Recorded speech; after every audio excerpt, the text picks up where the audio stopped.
Well, there it goes. The Daverhood. Good morning, everybody. Welcome. That worked. That worked okay. One more. Well, I got to stuff all these things in the thing.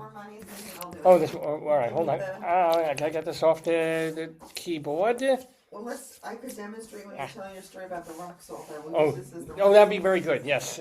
So fill that up. Okay. Here are the monies. I'm Dave Lefkowitz, by the way. May I have the machine? And you're watching the Dave's Gone By Facebookio, Podcastio, Programmio of the stream with my darling and adorable wife here and all of you watching at home live on this Saturday, January 31st, 2026. Our last episode for the month of January, and it is our overall 1018th episode. Oh, that's a lucky one. Of it. Yeah, 18 high, and it's man. the last day of January, right? Yeah, final day of Jan, the 31st of the month. Oh, that was a rhyme. I wasn't expecting that. So please, so thank you so much for joining us. We got a great show for you coming up. The cliche to say, but I think we really do, because we'll have Rabbi Sol Solomon in the Daverhood later in the broadcast doing our story time, and he's got a book for you. He will be reading and commenting on the inspirational story of Rudy Garcia-Tolson, a handsome little guy here, without a leg to stand on. So yes, Rabbi Sol sharing this fine book with all of you. Oh, Rabbi Sol. What made him choose that book? Let's see. Are these books he finds in a book bin? Basically, yes. Yes. It's funny. When you asked me that question, I was stumped, but so was he. Anywho, Rabbi Sol coming up on Dave's Gone By. Plus, even though Rabbi Sol usually does our interviews. But you're thinking about too much snow. Oh, yeah. Even though Rabbi Sol usually does our interviews, I'm doing the honors today because we're interviewing two people on the show, one of whom I have known for at least 35 years. Wow. At this point. From when I became a member of the American Theater Critics Association in all my years of being an arts journalist and theater critic in New York, and got to know the wonderful guy, Jay Handelman, who is an arts critic in Southwest Florida and long time reviewer for the Sarasota Herald Tribune. As a matter of fact, he started as writing different kinds of things, then settled into theater criticism. And the way newspapers worked, it became like, you're our theater critic, but we also need you to be our television critic.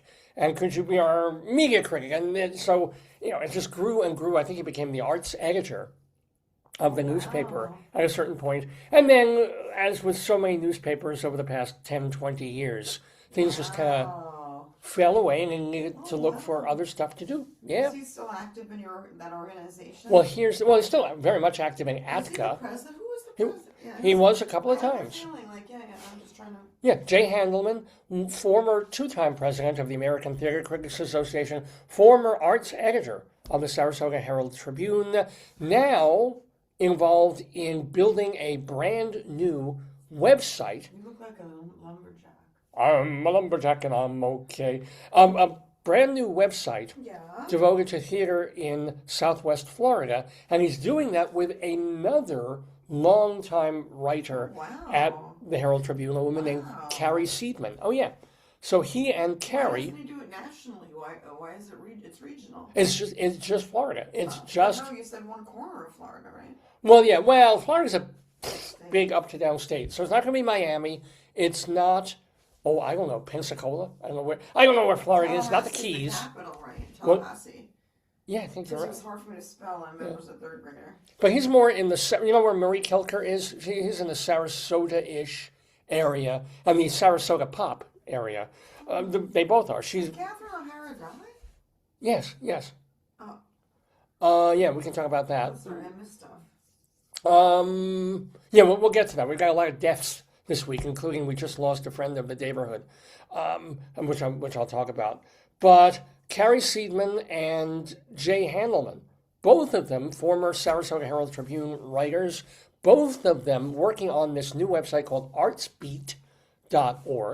Probably should call it Florida arts beat. Yeah, Because it's just fun. maybe they want to expand it at some point, you know? Or just do the initial F for Florida arts beat. Farts. Farts beat. Fartsbeat.org. I don't think they want to get farts.org. No, you don't think so? But we'll be talking to them. I will, actually. It won't be Rabbi Sol. It will be me talking to Jay and Carrie later in this very broadcast live on this January 31st. Plus, what else we have Greeley Times. My wonderful and amazing wife will be joining me with sound effects and commentary when we do our weekly. And this is upsetting, folks. This is sad and rather disturbing. It has been now 3 weeks since the Greeley Tribune newspaper in Greeley, Colorado, from whence we get Coplog, the column that does the phone calls that come into the Greeley Police Department. They have not posted a new one since January 10th. Which means we are down, as I always say to my Betty Harpers. There was another, what was the other site called? Thank goodness Spinoff? for Shepherd Express, which isn't really that. Shepherd Express is more like... Is it like AP? It's an AP for weird news. Plus, well, Shepherd Express is this bigger overall kind of indie weekly newspaper thing. I'm not all that sure about the whole rest of the website, but they have a very important thing called News of the Weird, where they gather news of the weird from all over the country, all over the world. So they have been really great in allowing us to do the elsewhere portion. I mean, it's not like they're allowed, they don't even know who the hell we are. But I found them on the interwebs and am able to get ridiculous, crazy stories from around the country to sort of add on, to enhance the Greeley Times segment that we do. So it's partially Greeley Times and partially elsewhere from Shepherd Express. But the Greeley Trib has not been holding up its end of the collective bargain over the past couple of weeks. And I've written to the woman there. I've written, what is her, Grajeda? What is her name? I'm going to call her out on the air now because she never wrote back to me. Andrea Grajeda. I thought, okay, she's on vacation for a week. Yeah. On vacation for like 2 weeks. They've done this before. Where Do you think it's just, is it interns or these real employees? I think they're like Interns. 19-year-old, just interns, barely yeah. hired, folks who are doing fine. Okay, great. Motherfuckers won't hire me, but no hard feelings, no bitterness. Like one of your instruments, Yeah.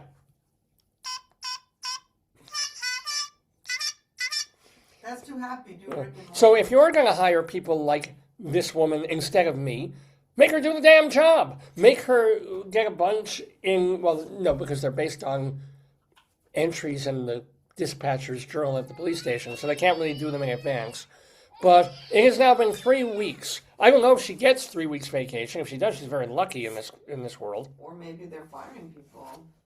Or maybe they've Because done. they went down, they lowered, didn't they? They only come out like once or twice a week, right? Yeah, I think last I heard there were 3 or 4 hard copies per week. Yeah, so that's like... But they're still on the interwebs and updating whenever. So it is upsetting. It is disturbing. First of all, they killed 100 years ago when Mike Peters died. No, he was lovely. Remember? Yeah, He came to your studio. He was a lovely man. and he used to do 2 columns, among other things. But it's actually 3 columns. He did the gnarly trombone. Yeah. And then 100 years ago, which was a brilliant idea, he would go into the newspapers 100 years earlier, because the Greeley Tribune has been around since like the late 1800s, early 1900s. So he'd go, when it was, let's say, 2010, he'd go to the newspaper in 1910 and find stories that, to modern eyes, are really funny or ridiculous or sweetly nostalgic, or this gosh, this is what life was like back then and how it was reported in the Trib 100 years ago. They let that column die because Mike Peters passed away. They didn't kill him. I mean, he was old. He died. But he was also responsible for Coplog, I think. And then they did keep Coplog going. Thank goodness. It's been on for years and years. And we have championed it. We have shared the best of Coplog with you. And yet today, I will prove it. I will show you. We have one single solitary cop log item in Greeley Times. Everything else, yeah, baby. Cry that out, baby. Because everything else is gone. No other Greeley cop log. I'm gonna check. I didn't check this morning. I should have. Let me, before I say really, really terrible things about the Trib. And I pay for this, by the way. I signed up. I subscribe digitally to the Tribune just because they put the thing behind the paywall. If they're not going to have it, I do not want to pay for it. So let me see. Let's see the last cop log that they have. Cop log. They call their column cop log. We call it Greeley Times. And it is... No, it's been literally exactly 3 full weeks since the last cop log. Unacceptable. Horrifying. Because next week we're going to have to rename the segment. Oh, boy. Because there's nothing Greeley about it anymore. It's just going to be... I like that you have your guest and he's on the phone. He's dialing. What is that about? What my wife is referring to is one of the other things that we have to do on Dave's Gone By today is say bye to a friend of the day, but three recognizable people in the arts passed away this week. One of whom, of course, is Catherine O'Hara, whom I wish had been on this program. Just a marvelous comic actress. Long before Schitt's Creek raised her to almost a TV superstar. Well, even the Merriam-Webster saying like they have a whole lexicon of her new words that she made. Really? Like Bibbled or something. They're talking about all the words like she made. I'll look it up for you. Yeah, please do. I don't know if it's on their Facebook. I'm gonna look, But we all got to know her in Second City Television, playing Lola Heatherton and all those kinds of characters. From Schitt's Creek, though. Well, of course. But I loved her from the Christopher Guest movies. That's where you really understood how great she was. You can tell the people what the words are that she made. I don't know if it's... Prestidigitator. Ambulating. Juvenescence. Churlish is a real word. Bedeviled, good word. Well, I guess these are all words. Yeah, prestidigitator. Confabulate. These are just good words. She's not making these up. Coup d'etat. Ballatron. That's a new... I haven't heard that one. And...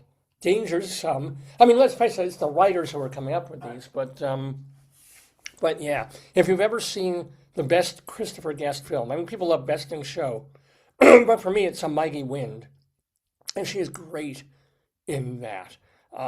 If you see it, you know what I'm talking about. Her interactions. You want the word of the day? Since you got it, let's do it. What is? So we'll also do Dave's Big Dictionary. Oh, thank you. I got it. You gotta press the button, don't you want to do the... Well, I'm not going to do the word now, but hold on. Okay. But Catherine O'Hara is... So, yeah, if you see her in A Mighty Wind, please do, with working with Eugene Levy. And their interactions together, it takes one of Guest's silly, sometimes a little over-the-top in terms of characterization comedies, and gives it a very deep heart. It's a great film, and that will always be my favorite performance of hers. So, A Mighty Wind. Oh, yeah. So it's all about the folk musicians. Brilliant film. So farewell to Catherine O'Hara. Farewell also to... I just checked this. Nobody's really commenting on this. We lost Demond Wilson. That was in your Facebook too, yeah? Yeah, Demond Wilson, Lamont. The frustrated son of Fred Sanford, oh my God. Fred, yeah. So, yeah. It's interesting that they cast him. It was Lear trying to cast real people who aren't necessarily... He was a straight man. He never got the laughs. He was not a funny... No, he was like the moral center of like, you can't do that, Dad. Pops, don't do that. Pops. And then he would say bad things to Esther. He'd be like, Pops, you can't call Esther like... you can't say her hat looks like a fruit basket. Like she's, he'd be like, you're so ugly. It's like, Pops, don't say that, Oh, well, the greatest line ever coming out of, which I'm sure came out of the dozens, but the best line ever that Fred ever used on Aunt Esther is, why not press your face in some dough and make gorilla cookies? It's the most genius line ever. But that's not a Lamont line. That's a Fred line. See, people are saying it.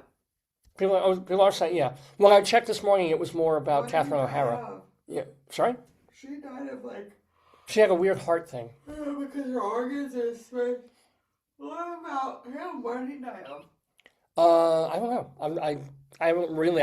I just saw him this morning, passing Damon Wilson from San What did Francisco. Damon Wilson die of? Cancer.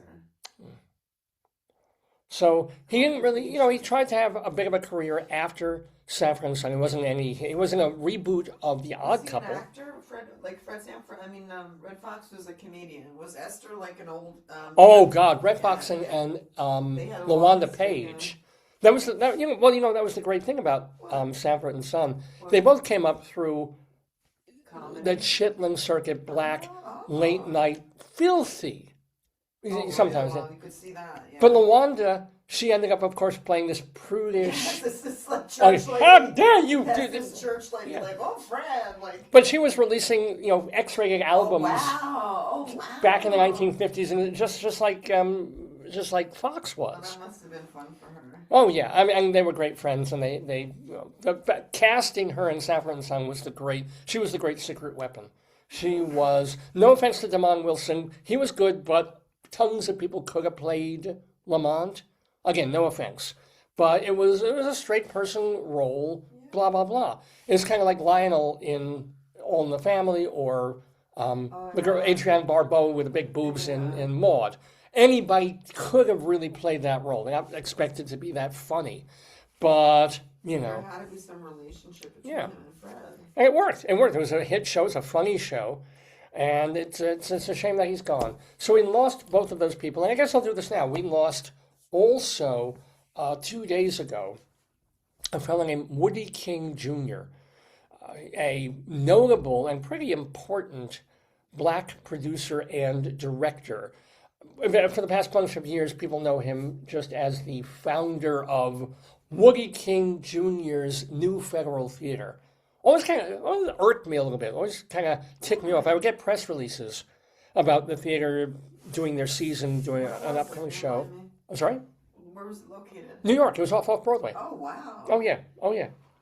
But thing is, and I know from self-aggrandizement, believe me, but it always bothered me. It's like, just call it the New Federal Theater, right? You built it. It's there. That's what it is. It's the new.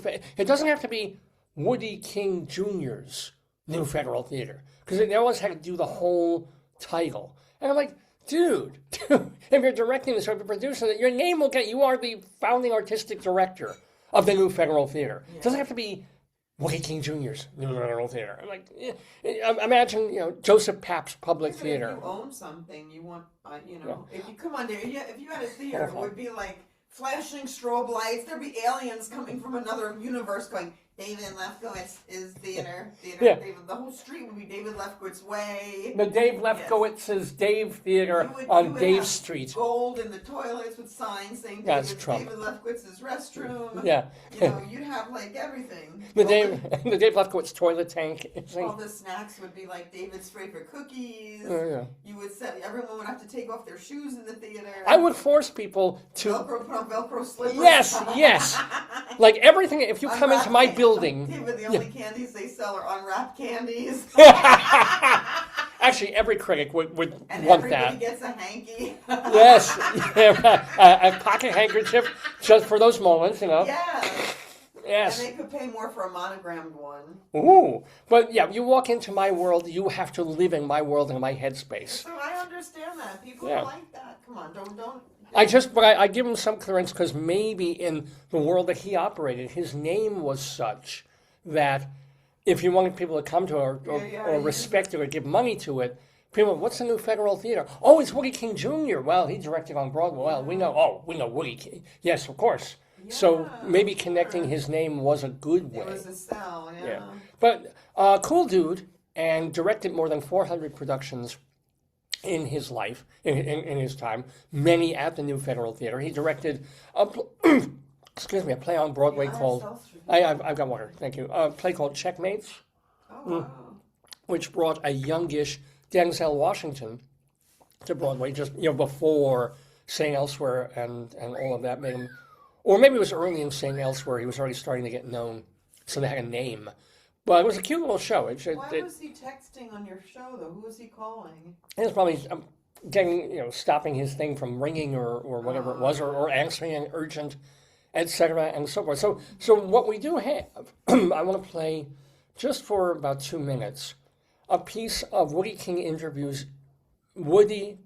Jr.'s interview with Rabbi Sol Solomon that he did literally 5 years ago. Somebody wrote something. Let me read this. This is from Casey Childs, who I think was the artistic director of Primary Stages. The great Woody King Jr. has moved on. An intensely kind man, his contribution to the creation of the off-Broadway theater movement was enormous. He founded the New Federal Theater. Some of the plays produced by his company include For Colored Girls Who Have Considered Suicide When the Rainbow Is Enough, which was a surprise off-Broadway hit, and they revived it on Broadway a few years back. When the Chickens Came Home to Roost. Chicken alert. I'd love to. That's a mixed message. Mr. Universe. Got some people visiting. Something called Robert Johnson Tricked the Devil. The Taking of Miss Janie. So was Red Gravy and the Fabulous Miss Marie. That's only a few years back. Oh, the chicken alert. They come home to roost. There they are. They're gently roosting. So we did interview him a little while back. So we're gonna, let me share my screen for a Momo. Here's my share button. Do Where's this. your sunny button? Oh, that's good. Here we go. Thank you ever so much. Hold on. This is what my wife is referring to. The very beginning of the interview. He's still on his friggin' cell phone, like tapping I have away. been told that so many times that I am people's heroes. But ladies and gentlemen, we have a real, actual theater hero with us in the Daverhood. By the way, I am Rabbi Sol Solomon. Just so you know, that of course is Rabbi Sol Solomon. He'll be with us later doing story time. But I want to bring it over to, let me get my glasses so I can see where we are.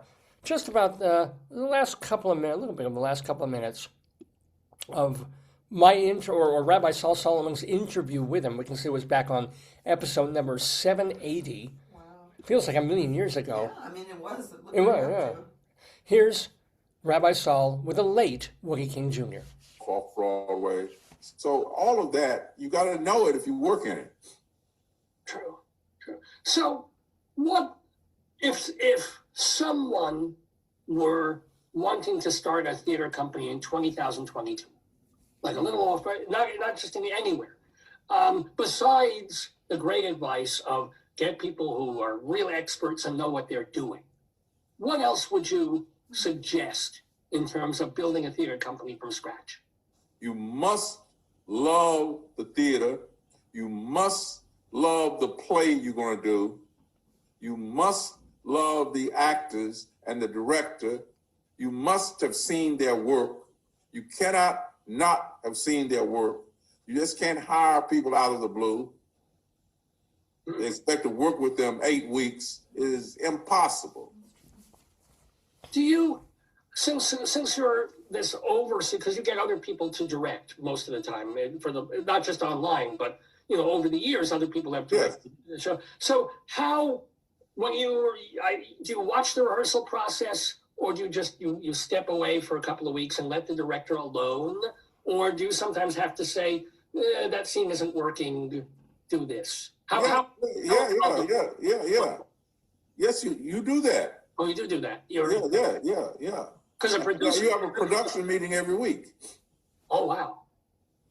There's a production meeting every week. But have you ever clashed with a director seriously on a show where the vision is completely? So what happened? How did you resolve it? I mean, you were the boss, but how did you resolve it? Honestly, I don't remember, but it was resolved because we went on. Oh. It must have been resolved because we kept going. We're Not perhaps the most valuable of guests that we've ever had. But very, very cool to talk to Woodie King Jr. If you want to find the whole interview, he does have more stories and things to tell. We're kind of winding down the chat at that point. But if you go to davesgoneby.com and you look for Woodie King Jr., and he spelled it Woodie, not like Woody Allen, or like Woody, when I get a hot actress on here. No, it's Woodie, I.E., King Jr. Go to davesgoneby.com. You can watch the entire 45-minute interview with Rabbi Sol and Woodie King Jr. We also have it on our other archive space, archive.org, so we post all our material there as well. Plus, you can find it on YouTube. Look for Dave's Gone By.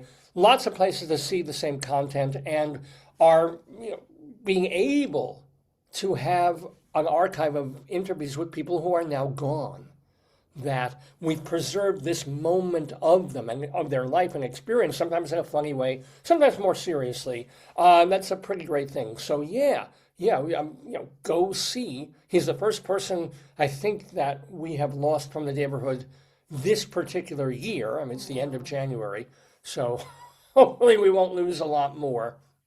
I do remember, like, the first 5 years of the show, we lost almost nobody.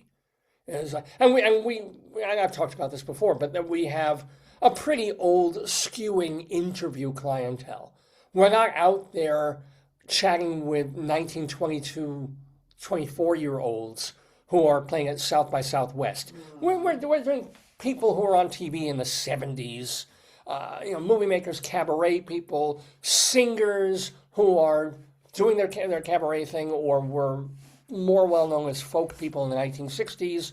So when we went on the air in 2002, they were already, our demographic in terms of who were guesting on the show was mostly 50 plus, often 60 or 70 plus. So it was amazing to me that for the first few years of the program, the first person that we lost was, the guy who introduced Bob Dylan to the Beatles and provided the marijuana for them. He was the gonzo journalist, not Hunter S. Thompson.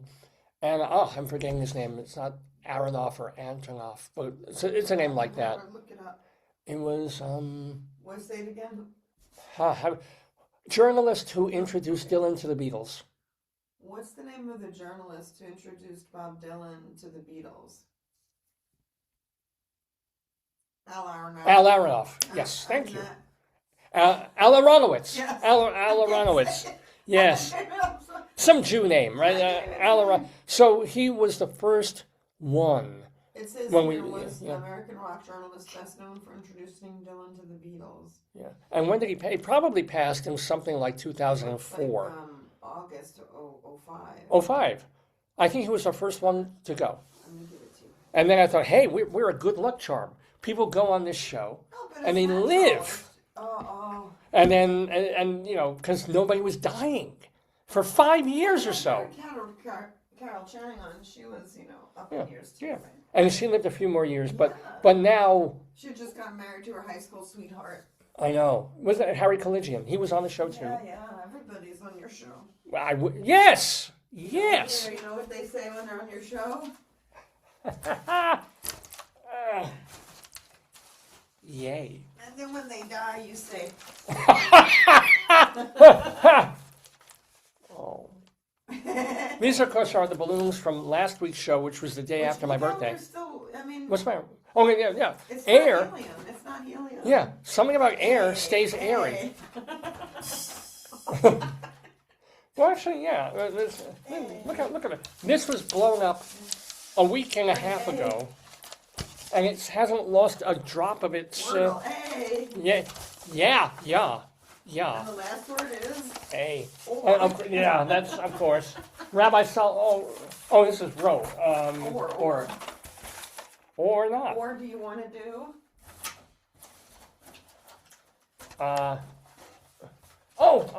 Honey, wait. Why are you giving me these? Uh-oh. You got the word Roy. There we go. Cute with that in, you look like you're swimming. Cool. Hey, here's your puffer fish. Oh, yeah. Swimming in the pool. Don't This is a balloon that hold him didn't. by the tail, otherwise he's gonna poke out. Now this Can I have cute. your phone so I can Yeah. look at your All right. show? Hold on. No, no, leave it plugged in. Can I? Yeah, I use it all the time like that. Cool. Thank you. So this is a balloon that was blown up back in early October or late September for our 1000th episode. It's still not in the best of shape. It is turned, as my wife says, into a puffer fish. But look what happens. We do this every week now. Watch. Huh?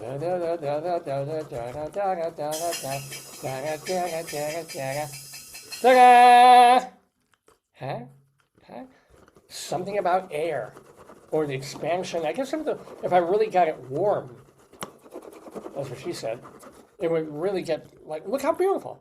Look. Whoa. I have an idea. But you're not doing it to them. They're just staying put. Yeah. I mean, that trellis that we got from Target for $11 with all the balloons and the wallpaper, and it's still there. We've got the ribbon from Michael's, and we attached all these balloons for your birthday were $2 for the whole lot. Well, yeah, to explain, these Oh, gold yeah. balloons, these golden ones were from the 1000th episode. Oh, that's right. I'm sorry. Yeah, so these have been here, as you've known, if you watch the show every week. These have not moved, nor they have been reinflated. They've just stayed there, mostly inflated. They've lost a little bit of air, some of them. Yeah. But since, end of September, early October, 3-4 months now that these balloons are. Then we added, my wife added, a week and a half ago, these birthday balloons for my birthday on January 23rd, when I turned 62. So these are new. But even these are now over a week old, fully inflated, who knows how long. Helium. It's just I got that. I think the balloon filler, like the balloon air pump, was like $3 at Target. Oh yeah. I mean, like, it's not like super. And by the way, let me tell you about the sacrifices this woman makes for this program, because I'm here in her home office, that she uses for Zoom meetings and to work and stuff like that. So this is every Saturday I put crap on the walls. Look who we spoke about. Look who showed up. It knows. And there's a picture of Carol Channing on our feed at the moment. There she is. And then is that with one of the impersonators? Rich Skipper, yeah. He was a guest in your show, right? He was indeed. So on Saturdays I put up these extra, gewgaws on the wall, and then I take them down. But these balloons have just been there because they're hung up, up towards the top of the wall near the ceiling, and haven't really touched them. So my wife now has to go to this desk and put her chair the other way so that when she's on a Zoom call for whatever she's doing, people aren't like, you at a party? I did it once with somebody, and I forgot, and people look at stuff, I'm like, what are they looking at? And I was like, oh, they're looking behind me. I was like, okay. The other thing you can do, I don't know if you can do it on your computer, but at least on this one, you can hit the blur button. No, but it's worse because then when you go in and out of focus, I never blur background. I'm fine. I'm not a big Blur fan either. More Oasis. Play one of your musical instruments. I could play the violin. He plays the violin.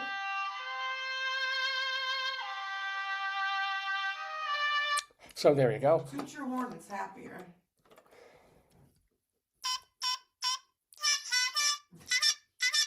Yes, indeed, ladies and gentlemen. So we do say farewell to Woody King Jr., who was a guest on this program, as well as Damon Wilson and Catherine O'Hara, who, alas, were not, but were certainly part of my TV watching growing up. Oh, yeah. Oh, absolutely. So, so we've done that. Also on this episode of the show, we're about half an hour in now. Greeley Times, as we mentioned, except with almost no Greeley in it. Our guests in the Daverhood, Jay Handelman and Carrie Seidman, South Florida critics who have a new website called artsbeat.org. We'll have StoryTime with Rabbi Sol sharing the inspirational tale of Rudy Garcia-Tolson. And our Colorado Limerick of the Damned, where the Colorado Limerick, Colorado, is going to be about Churchill Downs. Churchill Downs, I hear you say? Yeah, there is a Churchill Downs neighborhood in Colorado that is not connected to, nothing to do with the Kentucky Birthday Derby. episode, look at the setup. It looks great. Oh, that was last week's. That It's was, crazy. yeah. It was amazing. It was my birthday show. Oh, and Dave's Big Dictionary, Yeah. where the word of the day from Merriam-Webster, I'll find it for you again. short shrift. Short shrift. Merriam-Webster Dictionary, word of the day. This way you could click on the stuff, honey. So my job will be to talk extemporaneously about that. It's actually 2 words. But here it is. Short shrift, little or no It's attention. attached to your phone. Be careful. Oh dear, oh. So the thing about short shrift is that I'm going to have to make short shrift of talking about it. The idea of Dave's Big Dictionary is I'm thrown a word or 2 words, and I have to talk about them based on whatever comes into my head. Like first thought, best thought, 3 to 5 minutes of just trying to be entertaining, trying to be amusing, talking about. Sometimes it works, sometimes I'm completely lost, but it's a challenge to me as a broadcaster. So short shrift, quick work, little or no attention or thought later in the broadcast. That will be Dave's Big You want to Dictionary. talk about your shoveling Yeah, experience? yeah. Let's. You want And this one? you should use that thing in when you talk about. Use the. Oh yeah. Well, yeah. I Let me. gave you the money shooter for that, so you could demonstrate. So- Use the money shooter to reenact I have the it. money shooter. I have it here. So I'll keep that handy. But what my wife is referring, if you are anywhere on the East Coast, you know what this past whole Dear week God. has been like. If I tell you, this really was, because they always say, big snowstorm coming. Terrible, the weather people to earn their Well, paychecks. David, let's put it this way. Yeah. The sports people, they have certain seasons like Super Bowl and the playoffs. The news people, they have like big events. What do the weather people have? They have occasionally, like, they had to get Dopplers, like Doppler 10,000. I mean, they had to name a computer a fancy name. So, and they're not storm chasers, so they have to get something. I imagine it's even worse if, let's say, you're a weathercaster in Hawaii, right? Or, well, how's it? Warm, humid. Warm, humid. Well, my friend Warm, in humid. Colorado was like, oh, it's been the most beautiful it's been. It's like 56 degrees. I'm like, Yeah. Literally, she talked to her friend yeah.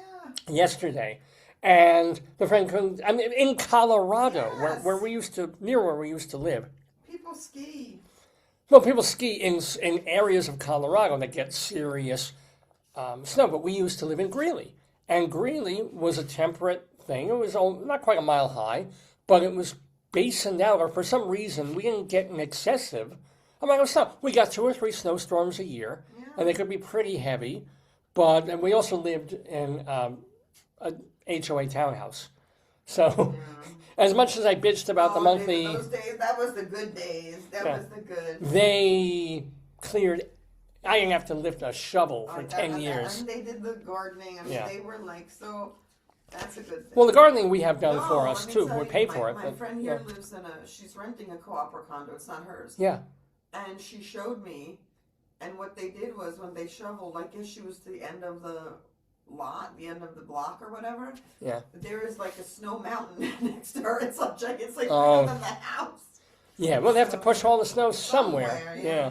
And so she's talking to her Colorado friend yesterday. And the Colorado, no, it's beautiful. It's like 55 degrees Yeah, there. it's like, I'm gonna go take a walk. I'm like, oh my god. And my wife almost hung up on her. It's like, yeah, good for you. We, this time though, the weather people got it right. Not the storm of the set. Well, you know what? It almost is. Well, you said It's that a quarter century. Who's lived here his whole life said this is the worst he's seen. Yeah. Right. Yeah, So our neighbor across the street he's lived here, born has here. lived here for a very long time. So Born this is the here? worst. I don't know if it's boring Oh, okay. here, but said this was bad, and it wasn't so much the tonnage of snow because I remember growing up on Long Island and it's we would national- get honey. What day is it? What is it? Here, you need to just come here 1 second. You have to celebrate the day. I gotta get up. Oh, okay. All right, we'll get back to the snow in a moment. We're having No, a you can wear this as your pretend hat while you were, and you demonstrate how you're cleaning the snow. It's National Weekend. Is it really? Yes, come here. Oh my goodness! You I'll have be to right there. celebrate the holiday here. I'm gonna get you dolled up, honey. Oh my god. Yeah. Oh, Let me see. Let me see. I think I put on backward. Look up. Oh god. Cousin it. Wait. All right, hold on. Ready? We gotta make you pretty. Ah, it's in my mouth. Sorry. There you go. All right. It is, by the way, as per my wife has found on her phone, National Wig Day. There we go. You look like Well, you look like a hippie. well, yeah, that's kind of the point. I get, like Leslie West of Mountain. That was going to be the rabbi's wig. Remember when he wanted a toupee? Oh, this was going to be his, yeah. Yeah. It's kind of got the skull cap on it already. I'm going to cover that up with hair. Oh, this is so I annoying. think it's on backward. Try it the other way. All right, hold on. Take it off and just Oh, God. shake it. Oh, yeah, it is the other way. Try it. Wait, hold And on. then try it like put on your I head. can't even, hold on. Yeah. Hold on. It's National... It's National Wig Day. You look like Cousin It now. Oh, wait, there we go. There we go. Oh, Now I'm Farrah yeah. Fawcett. This works. You look like Farrah Fawcett. Oh, my goodness, It goes yes. with your shirt nicely. Look at that. Yeah. I wish we had a little beret or something we could put in your... This is why women do it like that. I realize now. This is Yeah. why they do this to their hair, because that's all you can do in there. It's like the gay guy on Yes. the queer guy who touches his wears a hair, dress. yeah. He always does this with his hair. It's like, yeah. Why am I watching Queer Eye? I have no idea. But anyhow, I can't. So let's demonstrate with the snow. Do the... Yeah. All right. Well, so You could drop the it. snow. We were on the air this time last Saturday, like a week ago on the 24th, and nothing yet. It was cold already, but it really became the worst of the worst overnight from Saturday into Sunday morning. Woke up on Sunday morning and let's go, oh, yep, we got hit. We got it. And it was still going, but it seemed like it was tapering off. So I went out, I shoveled early and did one full line of the driveway and then a little bit of the walk. And it's like, okay, I can do this. I can handle this. And then I went back out later in the afternoon because it kept going. Not this like, Robert Frosty sort of Dylan Thomasy Christmas thump big flake snowstorm. It was more like a flakes, but nonstop. And then by the time I went out, I think it was 2 o'clock, 3 o'clock in the afternoon. Suddenly, it wasn't even snow; it was freezing rain. And I thought, oh, good, it's warming up a little bit because it's not even snow anymore. It's freezing. It was worse because now I'm taking the shovel and everything is crunch, turning into like icy. I'm trying to keep pushing. I think I got some dried like mucus on there. There we go. Now I'm good. Also, use your when you're doing the example. So it's I go out there and for that second shovel. There it is. No, you were going to do it when you did your... I was just shoveling, yeah. No, when you got your stuff. Oh, Give too it to late. me, I'll fill it up again.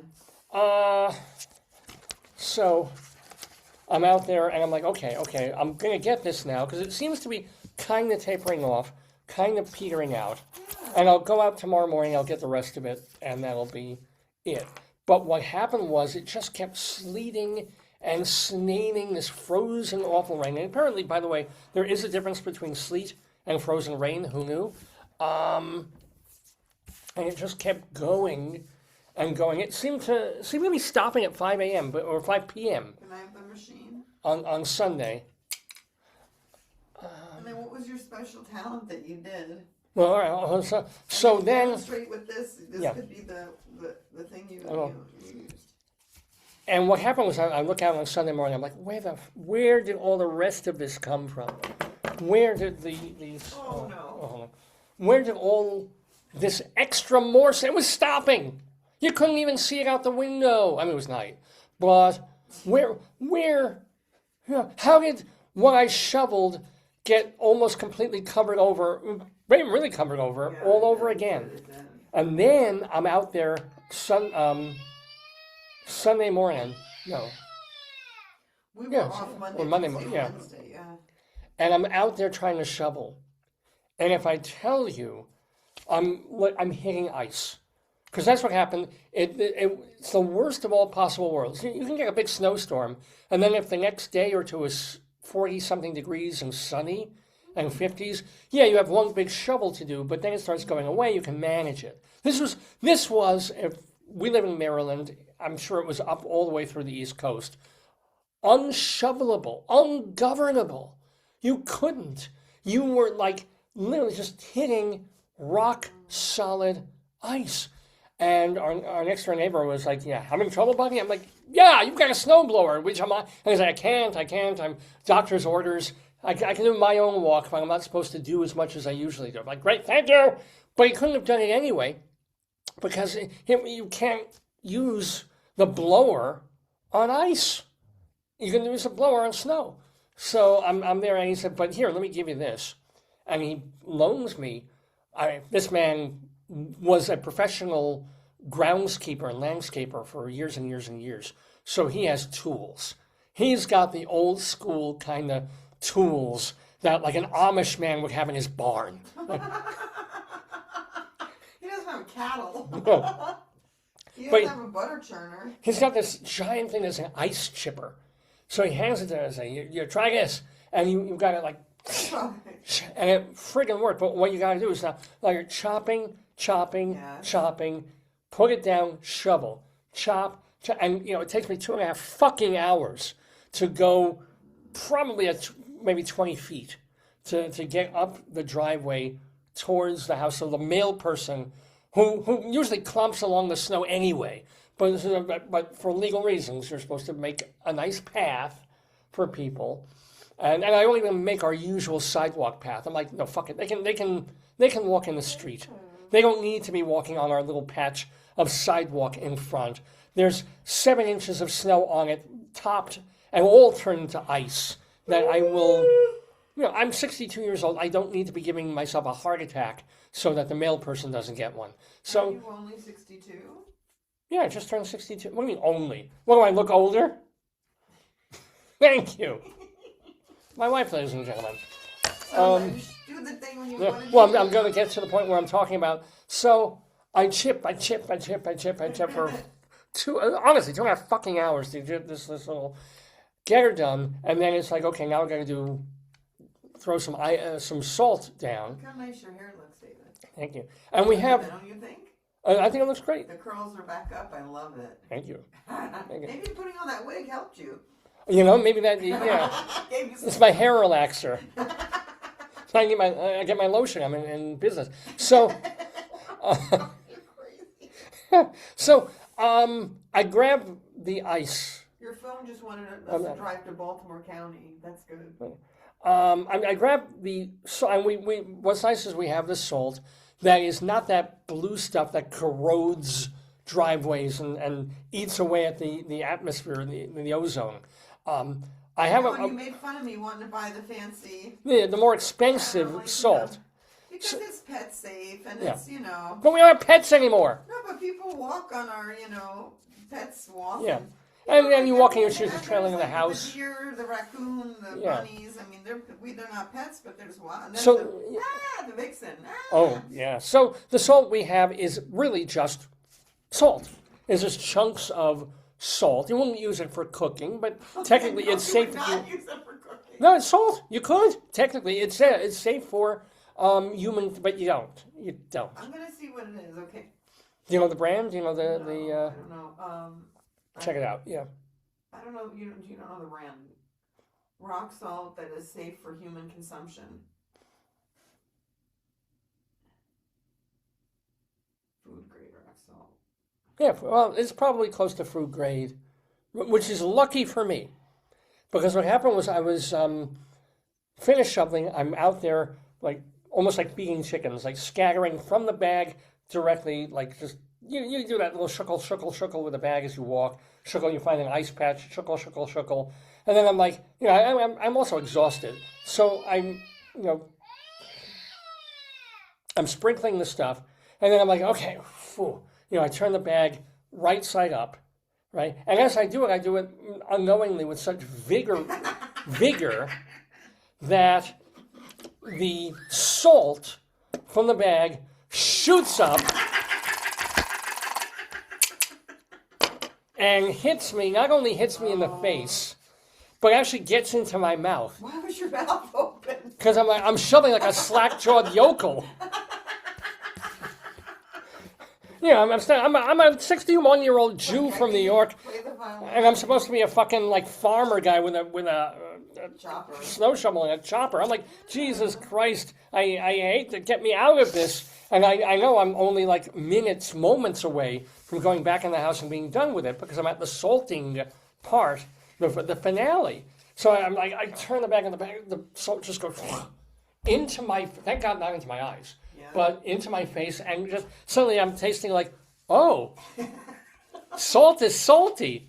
It's really freaking salty. But my first thought is not realizing that the salt we got is not the toxic blue antifreeze salt that's literally going to destroy my stomach and kill me. Yes. Instead, I just got a mouthful of like, wow, that is salty. And I'm like, okay, I'm done. I'm so done with this, which is kind of cool. But the other thing I didn't get to tell you about was the first time I shoveled. That first big shovel that I did. Yeah. You know, I go outside the house. I don't want to deal with this, but I got to deal with it. Of course. So I still have like my pajama top on. Throw on my big heavy winter coat, my gloves, and I've got my jeans on. But I changed pants to do the laundry the night before. So I didn't have anything in the pants. I didn't have keys or my wallet or anything, which is fine. I don't want that while I'm out there trying to clear the drive. So I've got my jeans on, and I realized fairly quickly while I'm shoveling in like mounds of snow that without a belt, my jeans are not really fitting very properly. And every couple of shovels, my pants are just going lower and lower and lower.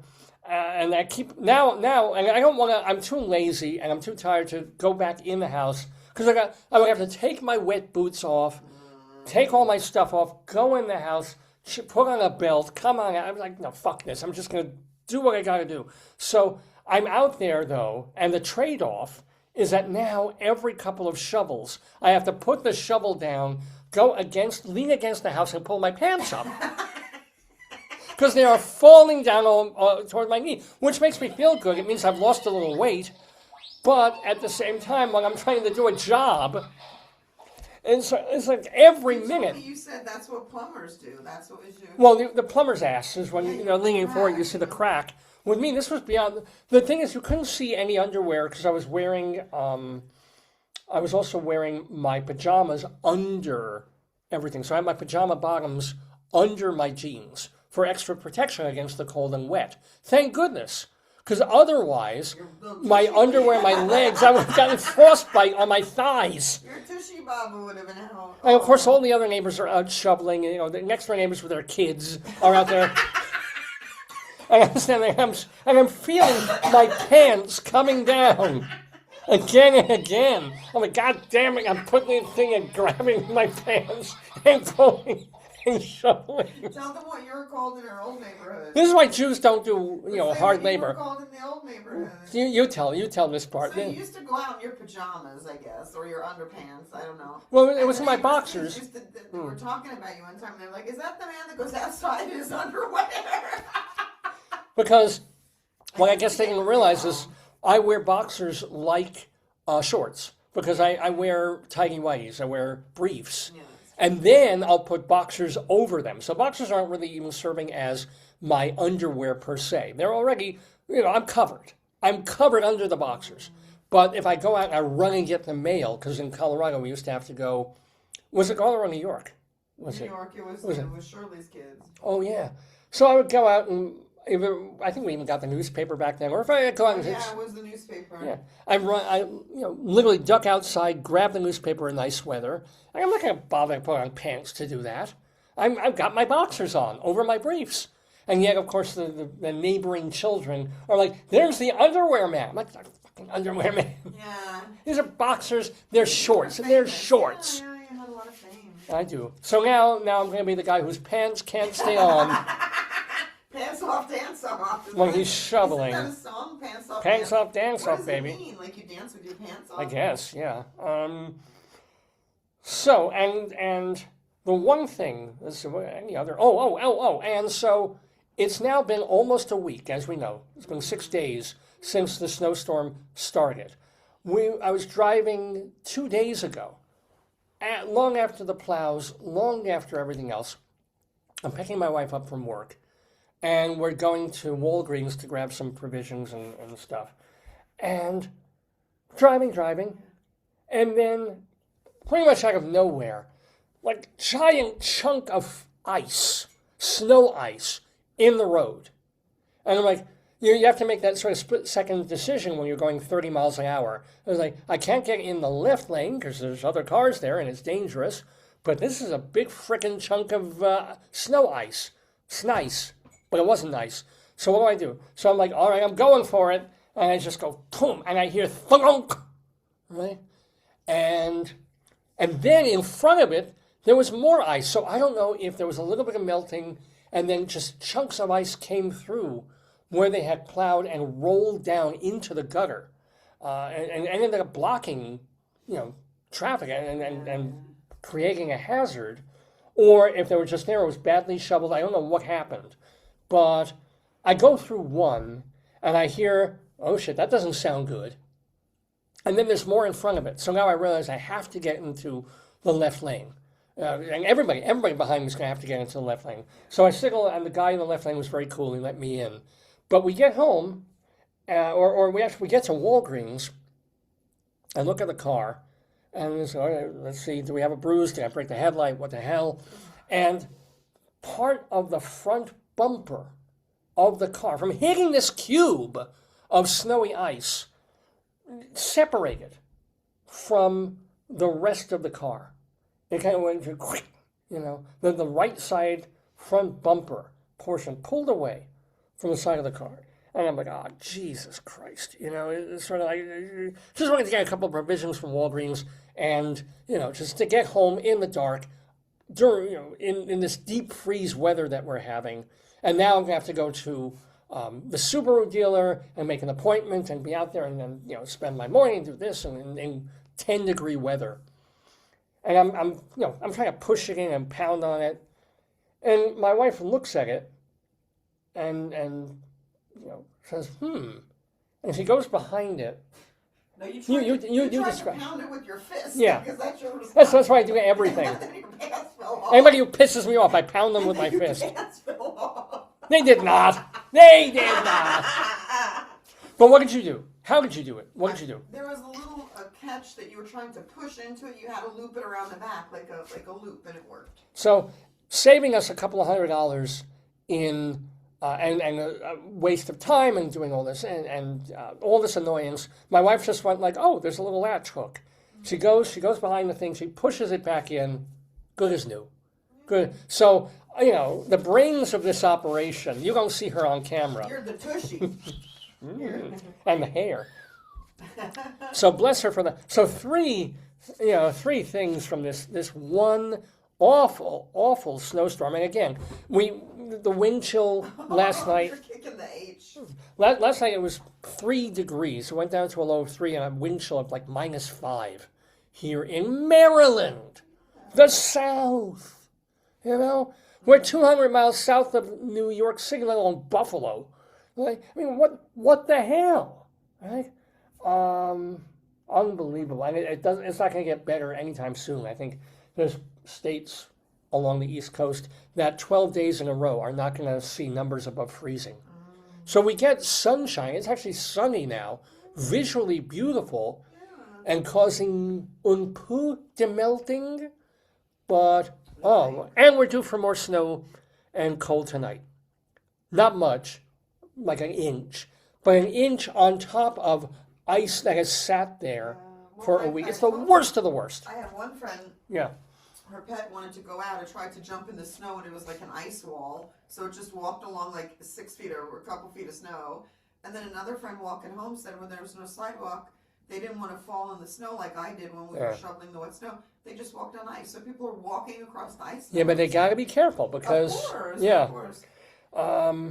It's just, this was, again, if this century is only 25 years long so far, 25 and a half, okay, you can call this a storm of the century for where we live. It was rough, and it remains rough. I think that, yeah.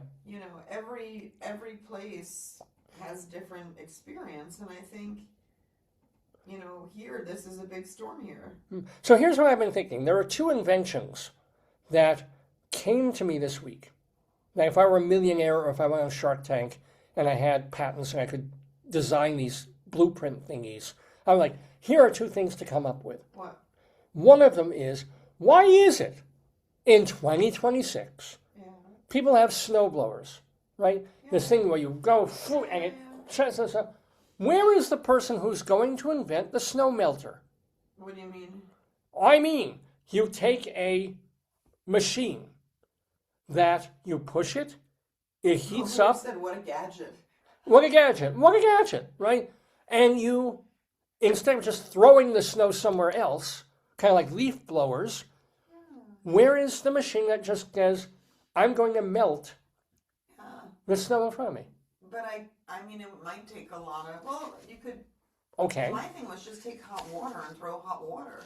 Like you could get a hose and maybe you could get some kind of hose with hot water. But you would need thousands of gallons of hot water to do, so it melts a little bit and it works. Well, why don't we get like a snow vacuum cleaner? Like instead of plowing, they could just get a big vacuum cleaner and they could vacuum the snow and then distribute it into a lake. But it would have to be enormous.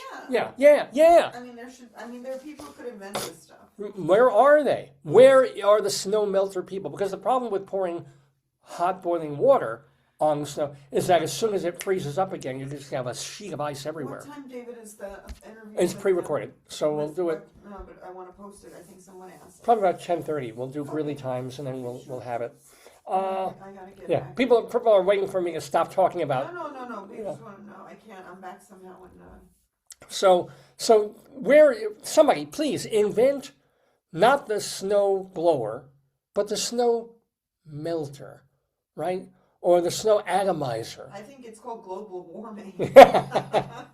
And then something else occurred to me today, or not today, the other day. We went out to our bagel place, and I ordered that our bagel place happens to make cheesesteaks.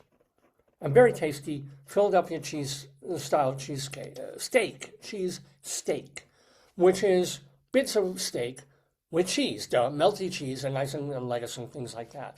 And I love that place. Yeah. It's very good. You can't, sometimes I get tired of bagels. I want to try something else. Well, And so I ordered this, and it's delicious. But it occurs to me that I can't eat the thing without, if I go for a bite, half of it falls back on the plate.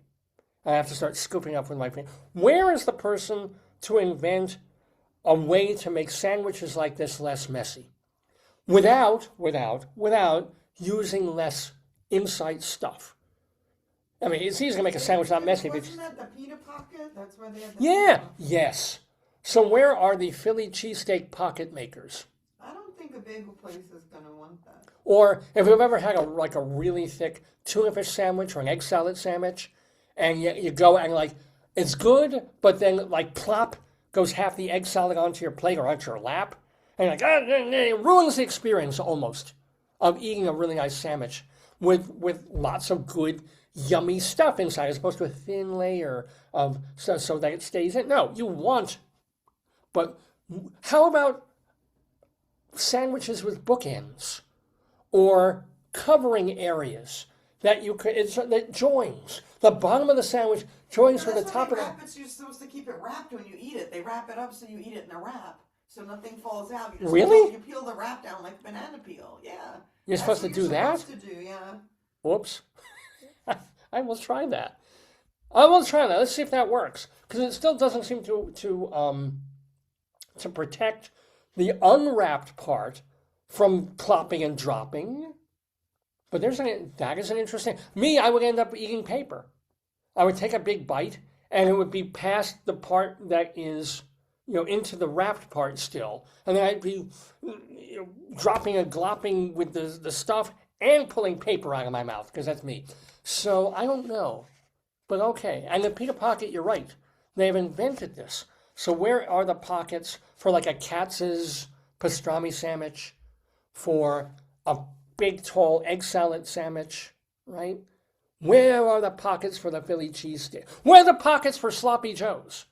We can make meat Joes. Ugh. Wait, ugh. Ugh. It's hamburger meat and yummy gravy and onion and tasty things, but it's sloppy. And it's like, your hands get more food on them than your mouth does. So, no, come up somebody with a non-sloppy Joe, a pristine Joe. You can literally eat it like a rich person eating cucumber sandwiches. The joy is to have. Well, you know what? I think part of the joy is the mess. To have the best. I think people like messy food. Do you like messy food? Not necessarily. I don't like messy food. If I'm eating Mexican food, which looks like a mess, I'm still taking the chip and gently lifting it in. I don't want the stuff to fall back on the plate. If I did, I wouldn't be scooping it up into the corn chip. Right? And the idea of the corn chip is to keep my fingers clean and to bring this part of the food to my mouth carefully and not onto my shirt. Right? So, no, I do not want messy food. What oh God, watching a child eat an ice cream cone is one of the most disgusting things ever conceived on the planet. And children love ice cream. I love ice cream. But who wants to see the kid who's eating the thing on the face and the chin and the dripping on the shirt? That. No, they don't, because a child would rather have that in their mouth. What, David? What? When you do the interview, I have to take out your pastel. Right. Speaking of, yeah. Right, speaking of cake, we'll show you something in a while. But yeah, so there's my other thing, like food neateners. Where are the food neatener inventors, ladies and gentlemen? Are you out there watching? Have I given you the idea that I won't even get, I would love a percentage if you invent this and make $1 bazillion, but I give it out there for free. If you make my life better, if you make it so that I can push a machine that really truly gets rid of the snow, or that I can go into a restaurant and have a meal and barely even having to, clean my hands on a napkin because I've been able to eat a quesadilla with well, quesadillas aren't so bad, but like a big whopping sandwich or burrito with that, and you're like, Mission Barbecue is sending me pictures of ribs, yeah. Ribs. Anywho, it is a bit after 10 already, Eastern Time in the Daverhood. You're watching the 1018th episode of the Dave's Gone By Facebookio Podcastio Programmio of the Stream with me, Dave Lefkowitz, my darling and adorable wife. It is January the 31th. We're calling this episode Critic's Choice because our guests on the show will be Jay Handelman and Carrie Seidman. They are both former critics for the Sarasota Herald Tribune and have written for a bunch of their other places as well. They are combining on a new website to cover Southwest Florida theater. It's called artsbeat.org, and we will get to them in just a little while. But before we get to them and to our story time and to our Colorado Limerick of the Damned and to Dave's Big Dictionary with short shrift, we are going to do our weekly segment that is called Cop Log. Well, no, it's based on Cop Log, a recurring weekly column in the Greeley Tribune, or at least it was until 3 weeks ago. And it's all about phone calls that come into the Greeley and Weld County Police Department in the lovely town of Greeley, Colorado. Greeley Trib, this is a real newspaper. And they take the funniest, most ridiculous ones and share them. Well, we take the funniest of those and share them with you in the segment that we call, where is it? Come on. Oh, Greeley Times. Colorado. Okay, that's enough. So, stop it. There we go. Okay. I had to reboot my Mac, and a lot of the programs are slightly different. All right, the phone is ringing. We have a call. First call. A caller. Speak up. A caller from 5th Street Road said that a family member stole her cat. She wanted to speak to... I think I found it. Oh, there, yeah. Sound like a... So she wanted to speak to animal control Yeah. before deciding to proceed with a legal remedy. So, what? And Did she you know wanted. who took it? How do you know? I'm guessing the cat was there, the family member was there, now they're both gone. It's kind of, you know, if it's Sherlock Holmes. That's like Yeah. undercover mystery. There's a cat and a lady. Now the cat's gone. Let the lady be. And by the way, when she called, she said she wanted to speak to animal control. Right, meow.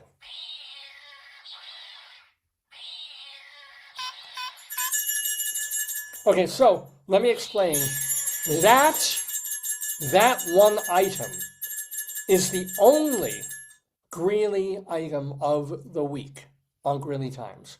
Greeley Times has not been, or Coplog has not been updated in the Greeley Tribune for 3 weeks. So look, I'm crossing it off. It's gone.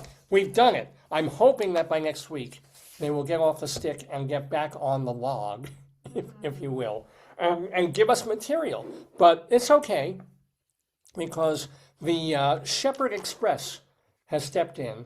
This is a kind of an indie newspaper thing where they have a column called News of the Weird.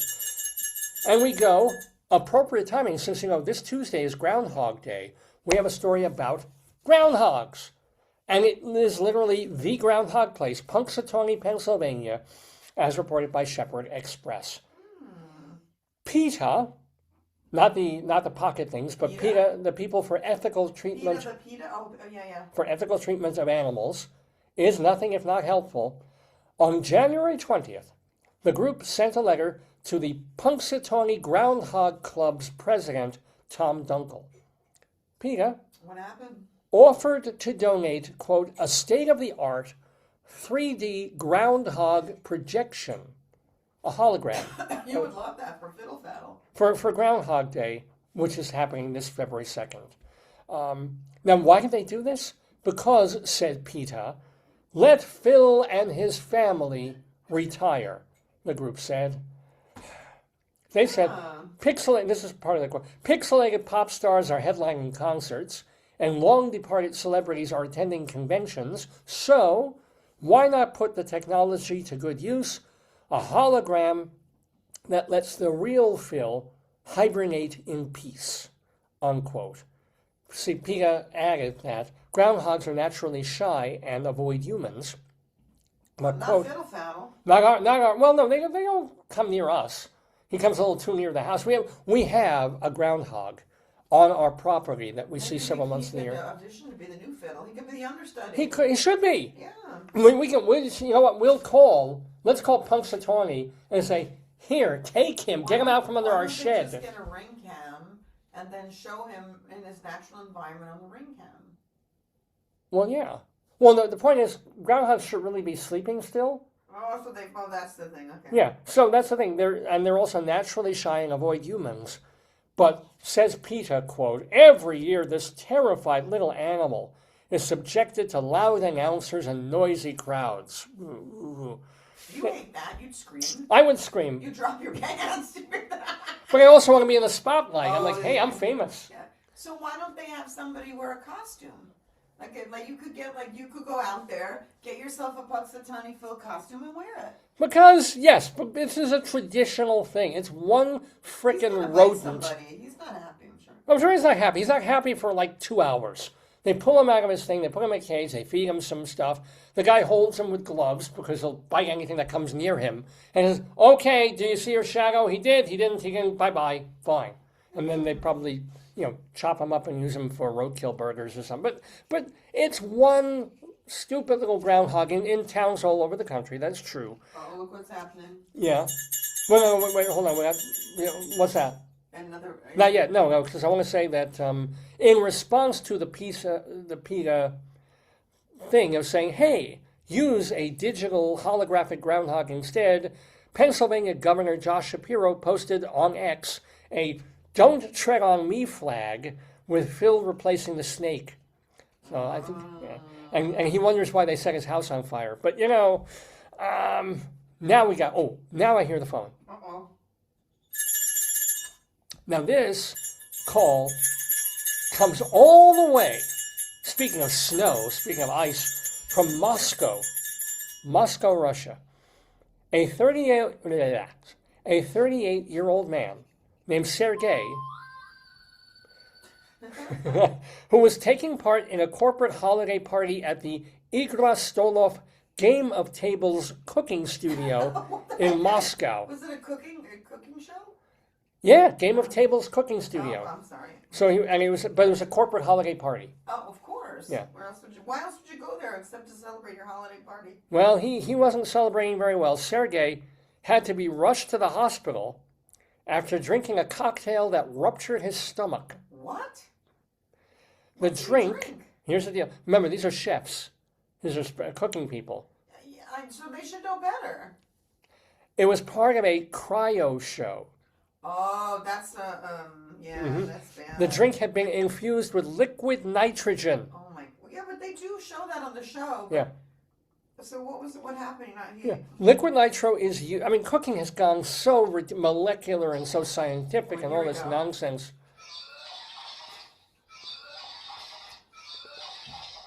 Liquid nitrogen is used by chefs and mixologists to flash chill beverages and create dramatic effects.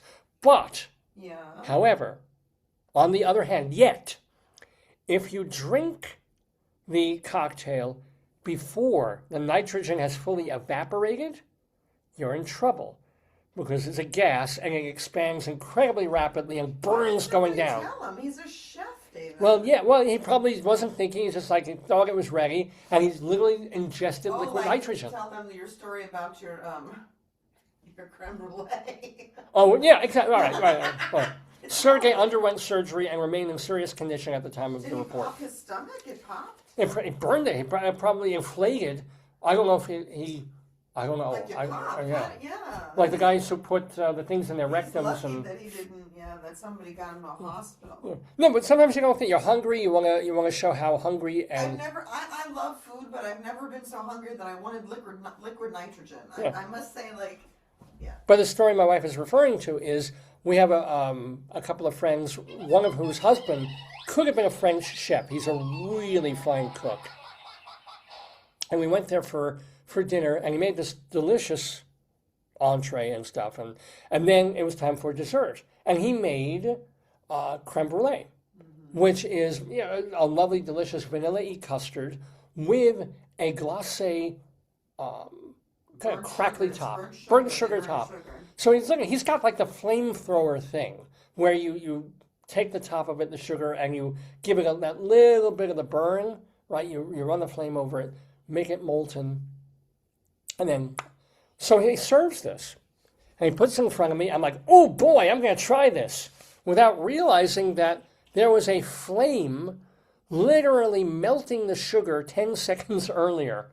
So I grab it, to show just how excited I am to be eating this man's desserts.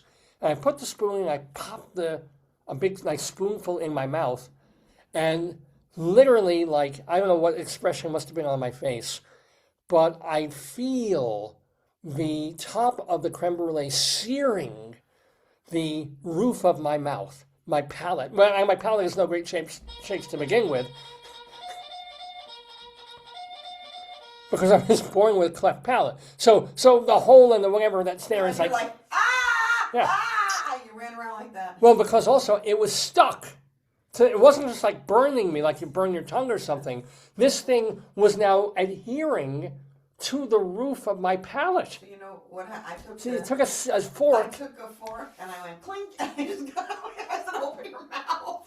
It was like, "Give me the ball, bad dog, bad dog." It was horrible. I pulled the thing out. My wife pulled the thing down out of my mouth, and I burned the roof of my mouth just because I didn't wait. I don't know, half a minute for the thing to cool down and to just form a nice crispy top on top of the creme brulee. I wanted to eat. I was like, this looks delicious. Thank you for. He should have waited to serve it. Come to think of it, he could have said, "Well, don't touch. Don't touch. It's still really hot. I'll leave it on the tray, and then." Well, we did it with the sushi too. The new sushi place gave us the appetizer. I'm like, "Hey, David, try it." And you were like, "How?" And it was still burning hot. A sushi place? Yeah. Oh, that's right. Yeah, it was a cooked sushi appetizer. It was good though. But yeah, Yeah, I do these things. Anywho, let's do one more elsewhere. And we go all the way from Moscow in Russia to Cadiz in España. You gotta get the phone. Oh, and this was covered in the New York Post. Hello. Uh-huh. Oh, yeah. Yeah, you can find video of this. I probably should have a video of it. But to raise awareness about ALS, Lou Gehrig's disease, a Spanish carnival troupe gave a wacky performance where they all dressed up as legendary scientist Stephen Hawking and zipped around in wheelchairs. Image of Stephen Hawking in ALS and Spanish festival. I've seen that. I could give you a picture. Yeah, even with that video, a photo of this is pretty. It's not offensive because they mean well, but they all literally dressed up like Stephen Hawking, like lolling about in wheelchairs, and doing a special dance performance and song. 12 men in Hawking wigs and outfits, hunched in wheelchairs, mimicked the late physicist's gestures. Image of Spanish troupe doing Hawking's performance ALS. An iconic robot voice during a 30-minute musical 30 minutes of this musical performance at the official Carnival Group's competition in Cadiz last week. I can probably get it on this machine and just share my screen, but it's easier, yeah. Maybe I'll do it. Okay, hold on. Just do Spanish. Cadiz Hawking. Yeah, Spanish carnival troupe. Now I got your phone like this. I can't flip it. Let's show it. I can get an image. Actually, everybody watching at home. Oh God, this is so. Yeah.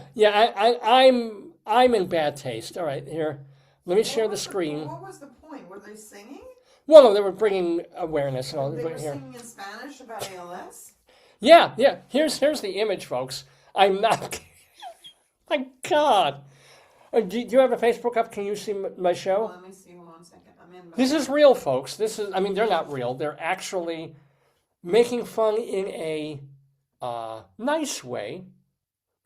I can't see. Yeah, I think it's a delay. The group's quirky act was titled A Chirigota in Theory. Chirigota is a traditional satirical Spanish folk song sung at carnivals. Captured on a video that went viral, the performers wheeled their electric chairs across cobblestone streets in the city's capital, singing together in unison as a bewildered crowd watched in disbelief. "Don't be offended," said the leader. "It's just for laughs." And in the best comedy tradition, their songs were actually heartfelt tributes to fighting and getting over Lou Gehrig's disease. Nice. When the competition ended, the group donated their 12 wheelchairs worth 400 euros each Whoa. to ALS. So Was it a charitable event? it's just it became one, but no, it's just a carnival thing. I don't know. All I know is, come on. You gotta get ready. Come on. You gotta get ready for your guests because we gotta get you. Oh yeah. Okay, all right. So let me unshare. Well, no, I'm gonna stay here since we're gonna. This will end for this week. You might want to take off what you're sharing. Well, yeah, I will. I'll go to the other thing. Greeley Times. Mr. Horace Greeley was no fool. No, he was not. I'm sure that you'll agree with me that Greeley was no fool. What he is getting at is that Mr. Greeley was no fool. Yippee-yi! Yippee-yi, yippee-yi, yippee-yi, yi-yi, yippee, yippee, yippee.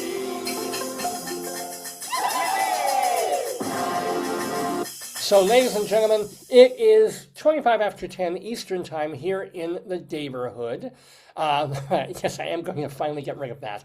I'm Dave Lefkowitz. My darling and adorable wife has been joining us. We've got much more show for you. We've got Dave's Big Dictionary, Rabbi Sol doing Storytime, Colorado Limerick of the Damned, where we're going to Churchill Downs, Colorado. But before all that, let us get to a delightful interview that we have with... Explain who they are again. Yeah. We're calling this episode Critic's Choice because we have two critics from Southwest Florida. One of them, Carrie Seidman, is an arts and dance writer and critic. What?